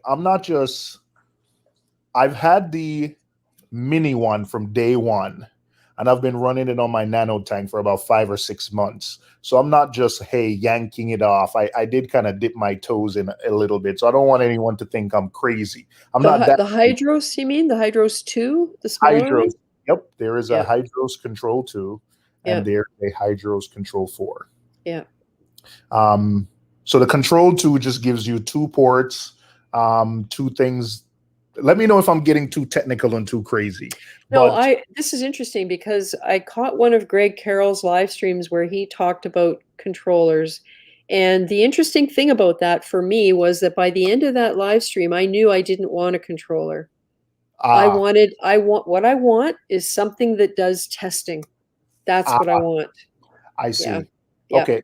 So I have a Control 2, which just has 2 sense ports and 2 drive ports. And sense ports mean you plug any kind of sensor into it. So whether it is a temperature sensor, an optical sensor, a leak detector, that's it. And a drive port is where you can put like little micro pumps or a solenoid. So that's how you kind of think of it. A sense port is a sensor, optical sensors, leak detectors, temp. It doesn't do pH. I think you need, like, we all use that standard BNC port for pH. I don't think anyone is going to reinvent the wheel there. And then the Control 4 has 4 of those sense ports where you can have. So right now I have a temperature probe. I have an ATO. So it has an optical sensor that, I use as my ATO. I have another optical sensor which tells me when my ATO container is low. And I have a temperature sensor. I have something that tells me when my skimmer is going to overflow. So you have sense ports and you have drive ports. I think that's the way to look at it. If I had a calcium reactor, then I think I would use like the drive ports like a solenoid, power a solenoid to like, you can use water solenoids or you can use CO2 solenoids. So I think that's the best way to think of it. Interesting. Yeah. And that's kind of, I think the simplicity is kind of what drove me to it. Yeah. And like I said, I was looking to try something new. It's simple. It's been working so far for me. I've had it on my nano tank for 5 or 6 months with no issues. My kids use it, and they use it to take care of their tank. And it's been like a seamless transition. Nice. So you're happy with it? I am happy with it. My one of the drawbacks I had was these wireless plug bars. I was thinking, hey, the Apex is wired, so we always think of wireless and wired as one is more reliable than the other. Yeah. But I kind of thought about it and I say, hey, like, I don't think I own a laptop. I don't have any device other than my wireless router in my house that's wired. Like everything else is wireless. Like my kids go to school wireless. I am on meetings all over the world wireless. So I was like, why am I? So I've used the plug bars. I have 7 of them. No issues. They work. Yeah, I found those little plugs failed regularly. And I think it had a lot to do with the issues we had at the house we had where we used to live with Wi-Fi in general. We couldn't even get a Wi-Fi signal at our front door, for heaven's sakes. And the fish room was in the bedroom near the front door, behind the garage. And I had 5 of those things going at one time. And I just think it was just too much. And they're in a cabinet. So I kind of lost trust in the individual Wi-Fi plugs. And if something's got buttons on it or something I can touch to control it, if the Wi-Fi does fail, I'm happy with that. But I won't buy equipment where you only can run it through Wi-Fi, where you have no other options, because just from my, once burned, twice shy, my experiences of having equipment like the Camor doser, the forehead doser. I bought one. I had it running. I needed to change after doing testing. You know how you change the levels. Couldn't get into the stupid thing. It something screwed up with the Wi-Fi. Couldn't get into it. So you know what I did? Took it out, put my Jabo DP4 back. Guess what? I got buttons I can push. And it works flawlessly. It always has for me. So that's the kind of decision you have to make, right? It is, I guess it's based on your individual circumstances and everything too. But, that's kind of where I am with that Wi-Fi versus hard connection.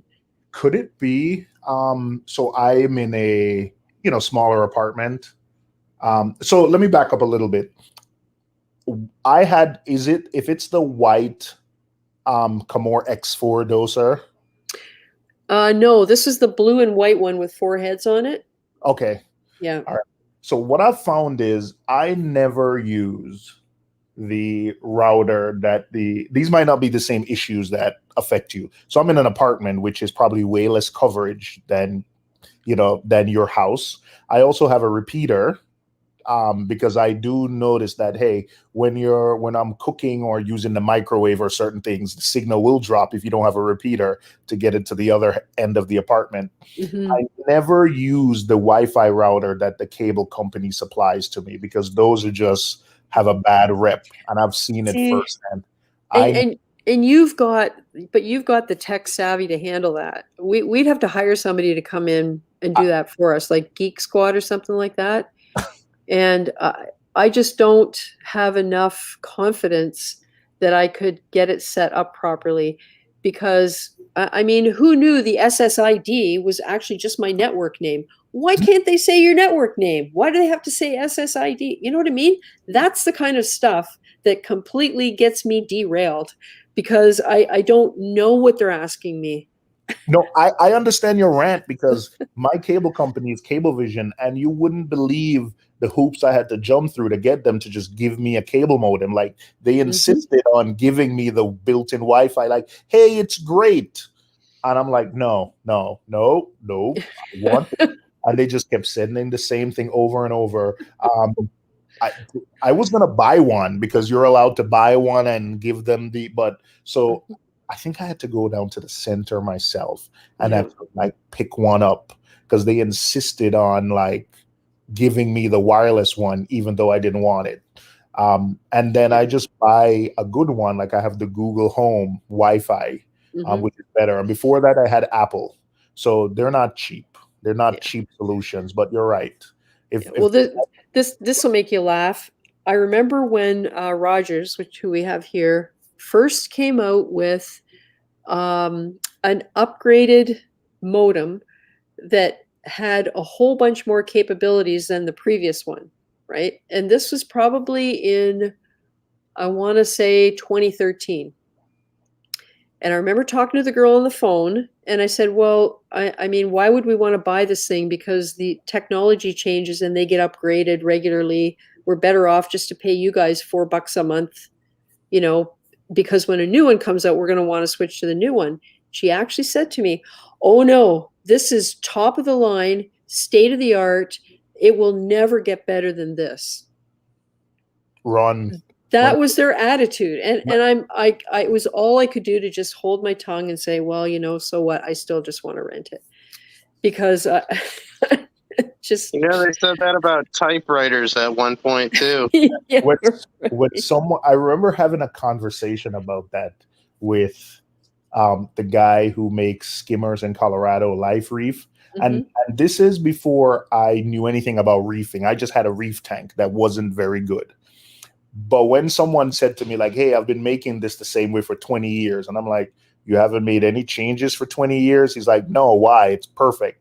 Like that, just like, and said to the guy, it's like, you're telling me like there's been no, like, I did IT for a little bit, studied IT in college. But when someone tells me like, hey, I didn't feel the need to tweak this little valve in 20 years or widen this hole or like make this hole a little smaller. When someone says that, it just makes me skeptical because come on, Alex, like yeah. if you're not tech savvy, you gotta like Alex, you've had that tank for like you're just moving the tank from one house to the next basically, and you've already seen things that you can like, okay, I can improve this, I can use bigger pipes here. But when someone tells you that they've been doing something for 20 years, your red flags just come up and like, nah, that's not right. That's not right. Like some things don't need to evolve. You know, certain principles are going to be the same no matter what. But when it comes to the technology, that's the thing that's going to forever evolve. Yep. So I don't know how anyone can make a claim that, oh yeah, this is the be all end all. You'll never need another one. Nah, no. Oh, Yeah, hey, Hector, Calypso's Reefs is here. Calypso's the winner. Hector, you won the draw, Hector. Congratulations. Anyway, sorry about that. No. So I've been using these Wi-Fi bars and they've been working. And I've been like done my test where you yank it out, you plug it in just to make sure it's working. One thing I kind of like about the Hydros is it communicates to the plug bars over Wi-Fi, but the app talks to the unit over the internet. But if your internet goes down, you can actually connect to the devices directly via Bluetooth, which is a nice backup. So I've had it where I'm home. A couple of weeks ago, my internet went down and I was able to just pull out the app and just click Bluetooth. And I was able to talk directly to my controller with the Bluetooth, which was a nice feature. You know, like the internet goes down with your Apex, you can talk to it locally, but it's going to require like you find the local IP address and a couple other things, 192.168. something, which I don't expect someone who's not tech savvy to be able to find that. You'd probably have to Google it and learn a lot of things before you find that. So I was happy. I used to know all that stuff from being a network administrator at an accounting firm that I worked at in 2002, from 2002 to 2005. And that was right around when they were starting to put together like local area networks in offices and go wireless. And they had laptops that would go wireless. And there were only two of them, and they were locked away. And I was in charge of the server and the backups. And get this, they would back up every night. They had this big process until I asked who to give the tape to take home. They would just put them in the office. And I'm going, okay, but you're backing up your server and then the tapes just go in a cabinet beside the server? No, like what do you guys? Cabinet? No, it was just a cupboard. It wasn't even locked. And so they went, oh. So after that, they rotated among the partners and they would put one in their briefcase. And if I was lucky, they remember to bring it back. Like just, so it was very early days. So that's kind of where my knowledge ended. In 2005, I changed jobs, so it didn't progress any farther than that. So I do understand a fair bit of it, but I'm not up to date in any way. And oh my God, has it changed in 15 years? I thought you said you weren't tech savvy, so that's well. The thing Yeah. is, I am, but I'm not in. I don't have the confidence that you need now to set some of this stuff up and do it right. Because if you make a mistake, holy smokes, is it ever hard to fix it? Well, I guess that would be my question to always, and that's always one of the challenges is how is the software to do the programming, the setup? Yeah. Is it very easy to use and intuitive, or do you got to have a tech savvy background to set up the hydros? It is easy and intuitive. That's what ReefGrrl said. Yeah. So much so that it frustrates me. Someone who's coming from an Apex and you just want to like, if this is that and program it. So you set up a skimmer and you're like, select skimmer. It's like, hey, do you have an optical sensor that you want to turn off? Because plugging an optical sensor is you don't need modules. You literally just buy a $40 optical sensor. You connect it. You're like, hey, I have an optical sensor plugged into one. If that gets full, I want my skimmer to turn off. And you've programmed your skimmer.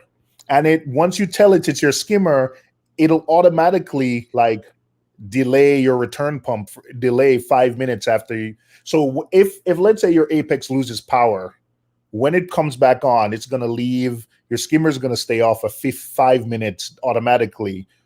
So those type of things are like automatic. You don't need to, you can customize them if you want, but something like that is automatic, sort of automatic setup for you. Like I probably would have wanted a longer, because if I'm feeding, I probably would have wanted 15 minutes, but I just accepted the fact that it was 5 minutes and just kept it moving, So little things like that are built in for you. A return pump, it knows like, hey, leave this thing on all the time unless you hit feed mode, then you want it off. So I think those little things, like I said, like those little things, there's no programming. It's basically drop-down menu. So you're like, hey, these are my lights. I want them to come on. We all have lights that have built-in schedule. But if you tell it, hey, I have LED lights, it'll say, hey, like, I want them to come on at 8. I want them to turn off at 8. And if your temperature goes over 85 degrees, turn them off for 30 minutes to see if the temperature cools down. Like that's the type of thing that's all a drop-down menu. I'm picturing a drop-down menu that literally says, hey, do you have... No, it's not drop-down, but I mean, it's like an intuitive... No, I mean the word hey, and it sounds so friendly. Yeah, I know, that sounds friendly. So I've found it simple and frustratingly simple to me. Yeah. Oh, do we lose? Oh. I mean, it's good that it's intuitive. I mean, I'm trying to think. I was just watching... Somebody had a stream with a couple of those guys from Hydros on it. And I know that it sounded like they were, I think it might have been Devin that had them on, and they were talking about how they're continuously upgrading things. So that'd be kind of interesting to see if they open up more advanced modes later on. Yeah. Oh, hey, Fletcher, right? Welcome. And Broke Reef Man 45. Cool. Yeah. So did we lose O? Maybe he froze. See, now we can't leave because I don't want to leave and then O will come back and go, where'd they go? They left. Oh, well. Yeah, the whole controller thing. So, believe it or not, I'm seriously looking at Aquaspin. Oh, disappeared. I think, oh, there's a. Laptop Hey-o. died. Oh, okay. Oh, we couldn't leave because I was saying to Alex, I didn't want you to come back and go, they left me. So we stayed. No, sorry about that. My laptop. No, that's okay. I didn't see the warning signs. So yeah, Aquaspin, API Aquaspin, you get discs, you drop them in along with this, like you put a sample in, drop the disc in, it does the spin and reads all the reagents and gives you the 5 that I always test, you know, nitrate, phosphate, calcium, magnesium, alkalinity, plus pH and ammonia and nitrite. I knew there was 8. So there's 8 parameters that get tested. The discs cost $175 US for 50 of them. So if you test once a week, that's a year's supply. The unit costs $1,200 bucks. Pricey, but look at some of the other ones like Reef bought like $900 for that, and it's freaking the size of a sewing machine. So I don't know, like, I don't want a controller. I realize listening to Greg Carroll talk, I wouldn't mind having a monitor, certain things be monitored, but it's the testing. I want something that's going to test for me or be much less time to test, 5 minutes a week instead of an hour a week. So anyway. Yeah, I think of it as I might go down the alkalinity testing road one day, but There is that, yeah.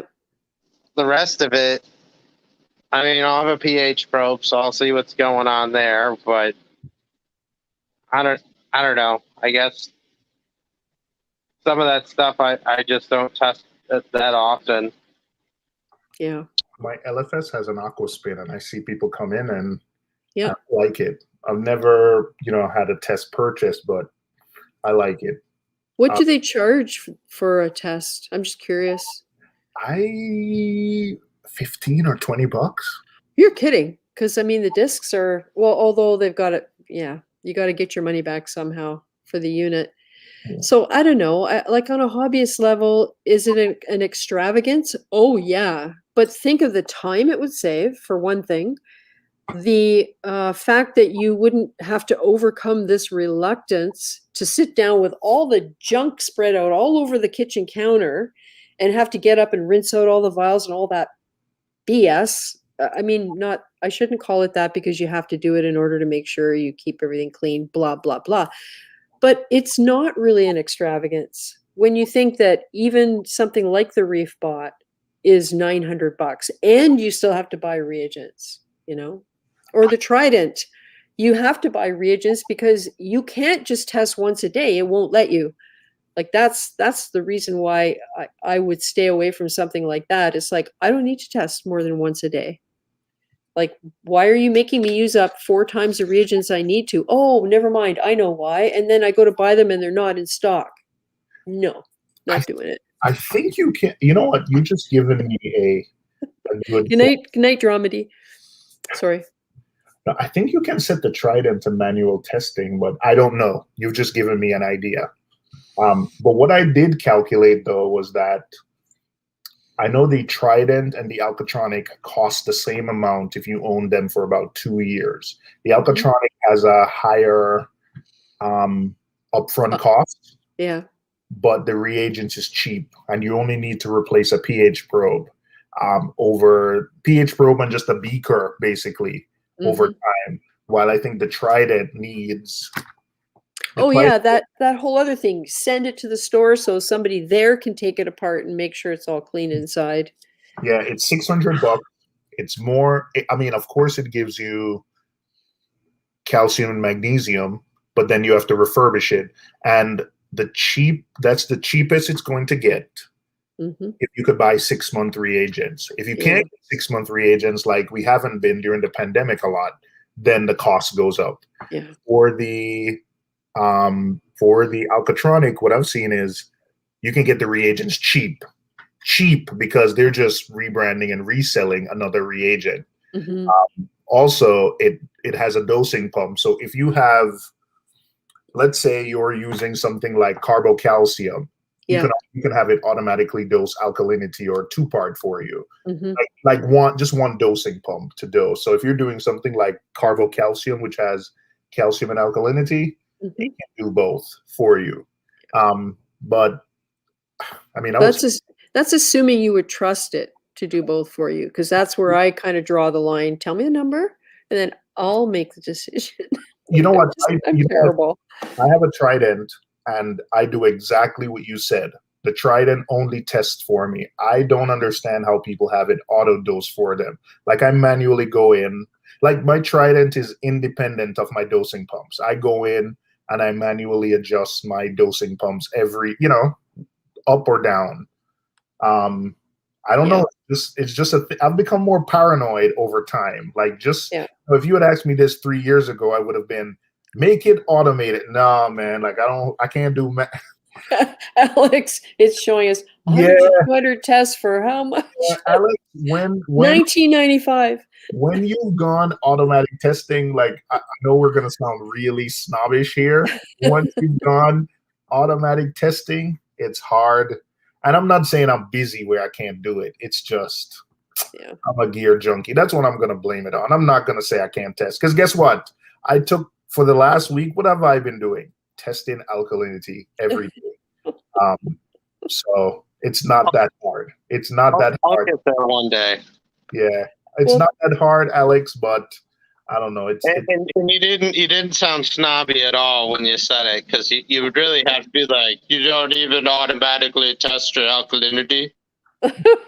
Yeah. Hey, I pull out my HANA checker, sits on my desk right when I work, and guess what? I just pull it out and just test, shake. I get a number. I have a Google sheet that automatically pops up every time I open my browser, and I just record it. And that's my number. Every day I test. So, yeah. Diacanthus has a point. I can't think of a single instance where I want to test magnesium daily ever. Calcium, maybe, but honestly, still wasteful. Yeah. If you have a calcium reactor, the Trident is absolutely useless for you because if you have a calcium reactor and you have it dialed in, there is no need for you to test. When I had my Trident dialed in, I would go days, maybe weeks, without looking at it unless something significantly changed. Because once you have it dialed in, like, Alex, when you have a calcium reactor dialed in your system, you look at it once every 2 weeks, once a week? Unless you're the only time I would be more cautious is if there was like I did a bunch of fragging or I bought a bunch of stuff at a show. It doesn't really move much. Yeah. So, yeah. Oh well, we'll see. We'll see what happens. I'm the guinea pig. See, and I don't want to be the beta tester. I don't want to pay full retail and be the beta tester, and you don't find out you're actually the beta tester until down the road. Here you go. I just found out via a comment in one of my videos about the Bubble Mega skimmer that guess what? Guess what gets shipped now with a Bubble Mega DC Curve A5 skimmer, and maybe the other ones? An air restrictor. The only thing that I could use to make that stupid thing work, even sometimes, was by restricting the air, and I got told that would void the warranty. Oh, well, now all of a sudden, they have an air restrictor with them. So it wasn't just me. Oh, I'm still so mad about just being blown off by their customer service. I'm sorry, I'm not going to rant. I will tell you this. I replaced, you take the Trident out of it. I replaced $1,200 worth of Neptune equipment with Wow. $690 worth of Hydros. yes. Cool. That right there is a big, big plus. And especially if you can narrow down the actual functionality that applies to what you want to do, you feel like you're getting value for that money rather than getting a whole bunch of stuff built in that you might never use or is just like gimmicky and still having to pay for it. Hang on a second. Let's back up. $1,480 worth of Neptune equipment for $690. I think the no modules thing is kind of what really works because, you know, for Neptune systems, if you want to add functionality, you have to get like a module. This, they only have sense ports and you just get a sensor and you plug it into it. There's no salinity port, but I never got my Neptune salinity to work anyway. That thing never, I know people who swear by it, but me, in 7 years of having multiple apexes, I never got that port to work. So I think it's only in the last, even though I've had my apex since 2016, I think I only plugged that thing in like 3 or 4 months ago. Like my salinity probe is brand new. Yeah. Like I hardly ever use it for anything because it's working 35 for a few days and then it goes to 40. Did you see the BRS video talking about $1 million ideas? Yeah. All the stuff and that was pretty much number one was a salinity probe that actually works. Yeah. Yeah, but people swear by it. Like I've seen the Neptune people and some, they're like, yeah, it works if you calibrate it. And I've tried everything. I actually think, I don't know if Alex remembers this. You remember when it was its own module and you could sort of isolate it? I think it worked best then. There was actually a salinity module and you could mount that right over the tank and just run the cable right into your sump without any kind of interference, no cords close to it at all. But I don't know. Yeah, I never had one back when it had that but I don't know. That's another one of those things though that if you use my refractometer or even my buoy, my traffic clearing hydrometer to float, you know. Yeah. I saw the comment. Yeah. Oh yeah, Johnny. Oh yeah. I walk around in circles ranting sometimes, and I'm not exaggerating. I remember one particular time my husband made me wait to phone back and respond to a voicemail I got once. Anyway. I'm happy with my decision so far. Well, that's good. I had stopped using the Apex for anything like, you know, any kind of those. You've seen those crazy, anything meaningful, right? Like, well, yeah, I wouldn't go that far and say meaningful, but nothing crazy. Like I wasn't using it to save my tank. If my Apex failed and everything turned on, my tank would be okay. Yeah. Because all the devices were smart and had their own controllers. So I was just using them for feed mode and to turn stuff off. And, you know, to get the family involved, because when something happened, the kids want to turn this off. I would be traveling and the skimmer starts stinking. My wife would turn the skimmer off and wait for me to come home. So little things like that. It got the family like, you know, involved with things like that, just helping. Yeah. So, but I completely understand those who have the sort of thinking process where the idea of programming the Apex to do all of this stuff and all of the interconnected stuff and all of the sort of, I call it gimmicky, but it isn't really. It's extra stuff that's useful. I get that they would be devoted to that because of the time and effort they've put into it and because they truly understand it. And really, I'm sure they are the ones who get the absolute most out of those devices. And I'm the type of person, I want to take it out of the box and follow some simple instructions, and I want it to work. I don't want to have to go through months of complex figuring out, because I don't have time for that. Yep. I've gone know? to, hey, manual float switches, you drill a container. That's how I'm Yep. going to save my floor. Yep. Yep.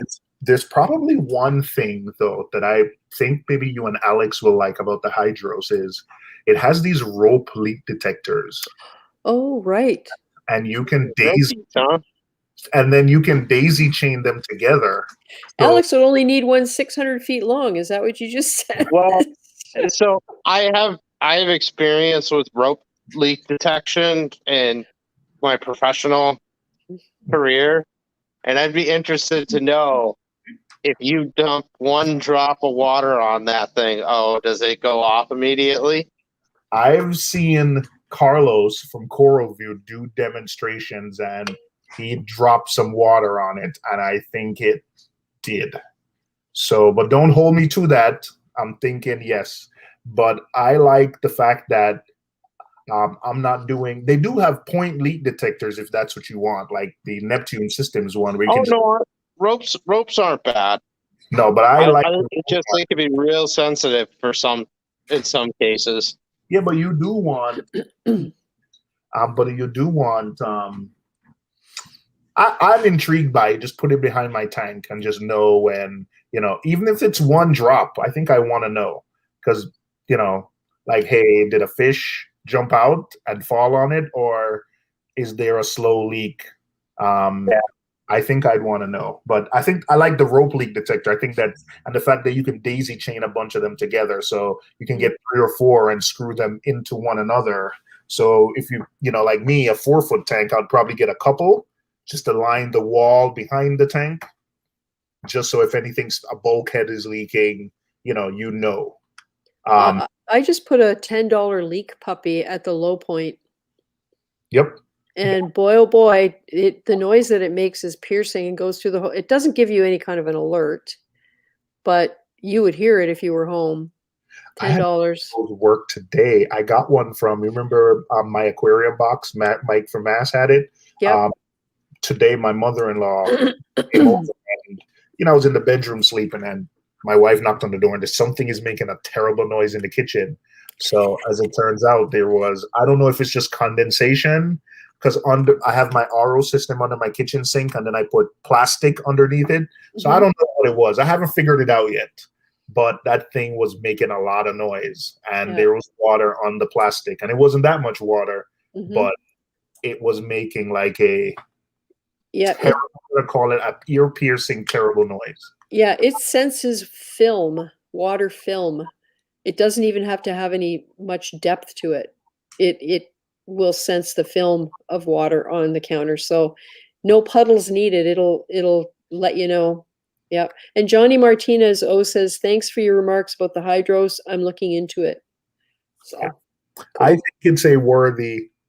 I think competition, is going to force everyone to step up their game. That's what I'm intrigued with. So, it just hey, when there's competition, then there's better price for consumers, because if this hydros is, like you say, you want to monitor. So if you get a $300 device that can monitor your pH, maybe a leak detector, and all you have to do is just buy some sensors to plug into it, know when your skimmer is full, or one of those, I saw your entire very complicated setup. So if you want to put like an optical sensor to know when something's low or something's high, you just buy a $200 device that doesn't control anything.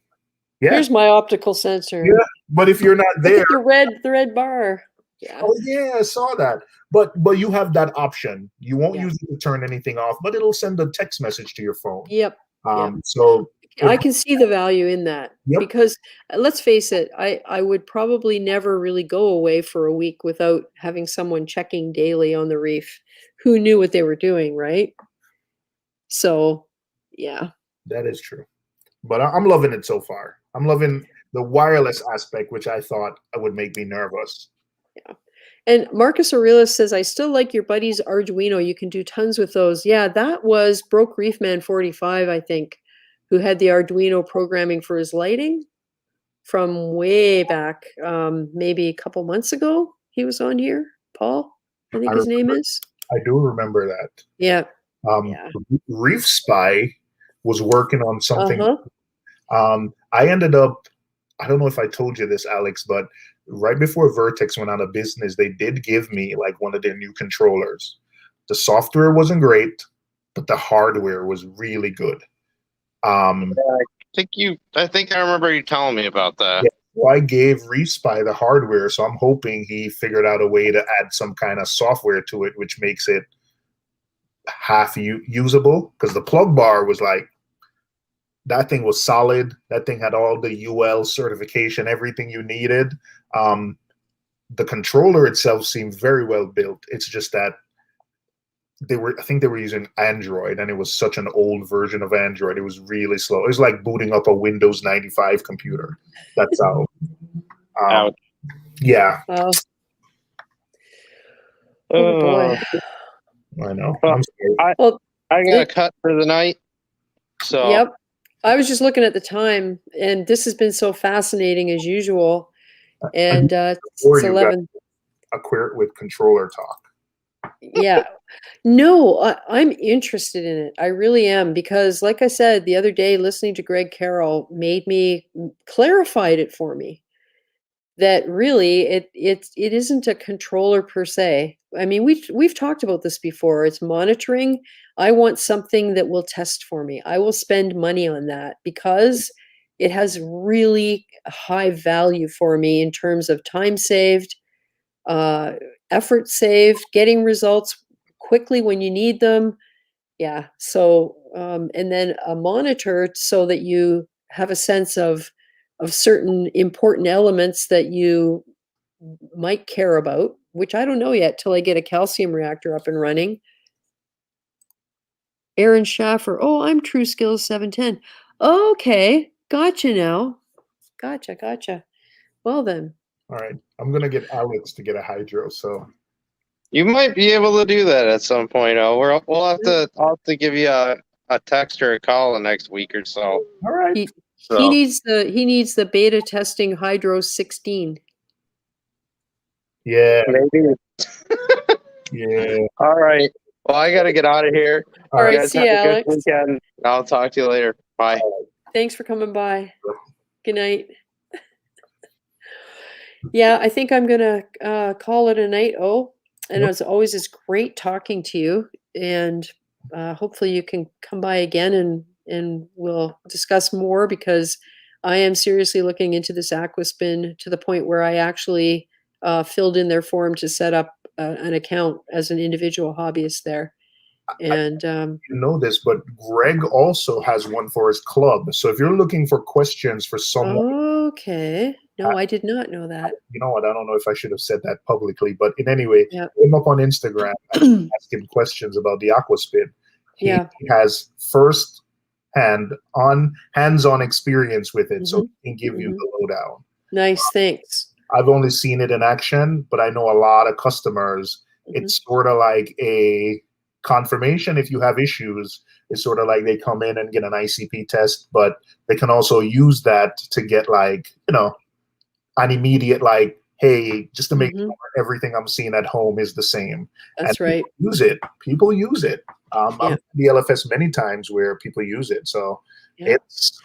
And honestly, API, as much as people sort of don't use their test kits for salt water very much, other than a couple, maybe ammonia and nitrate, they've been in this industry for so long, and they've got so much experience behind them.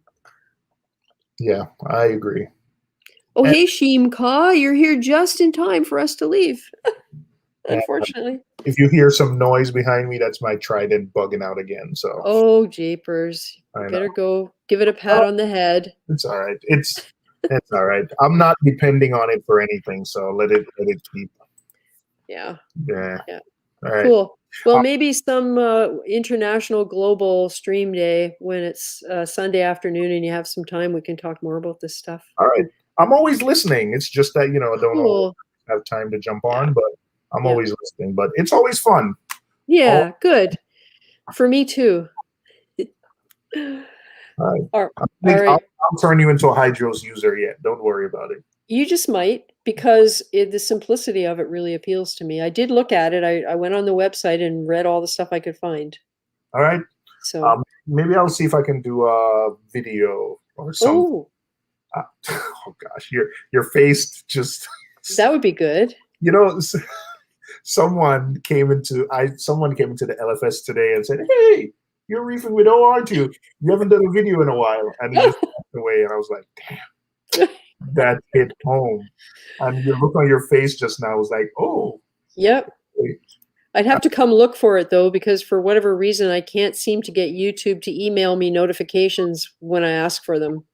So there's got to be a setting somewhere that I've got set wrong, and I'm going to probably have to go in on the computer into my account and figure it out, because All the YouTube doesn't like iPads and iPhones very much.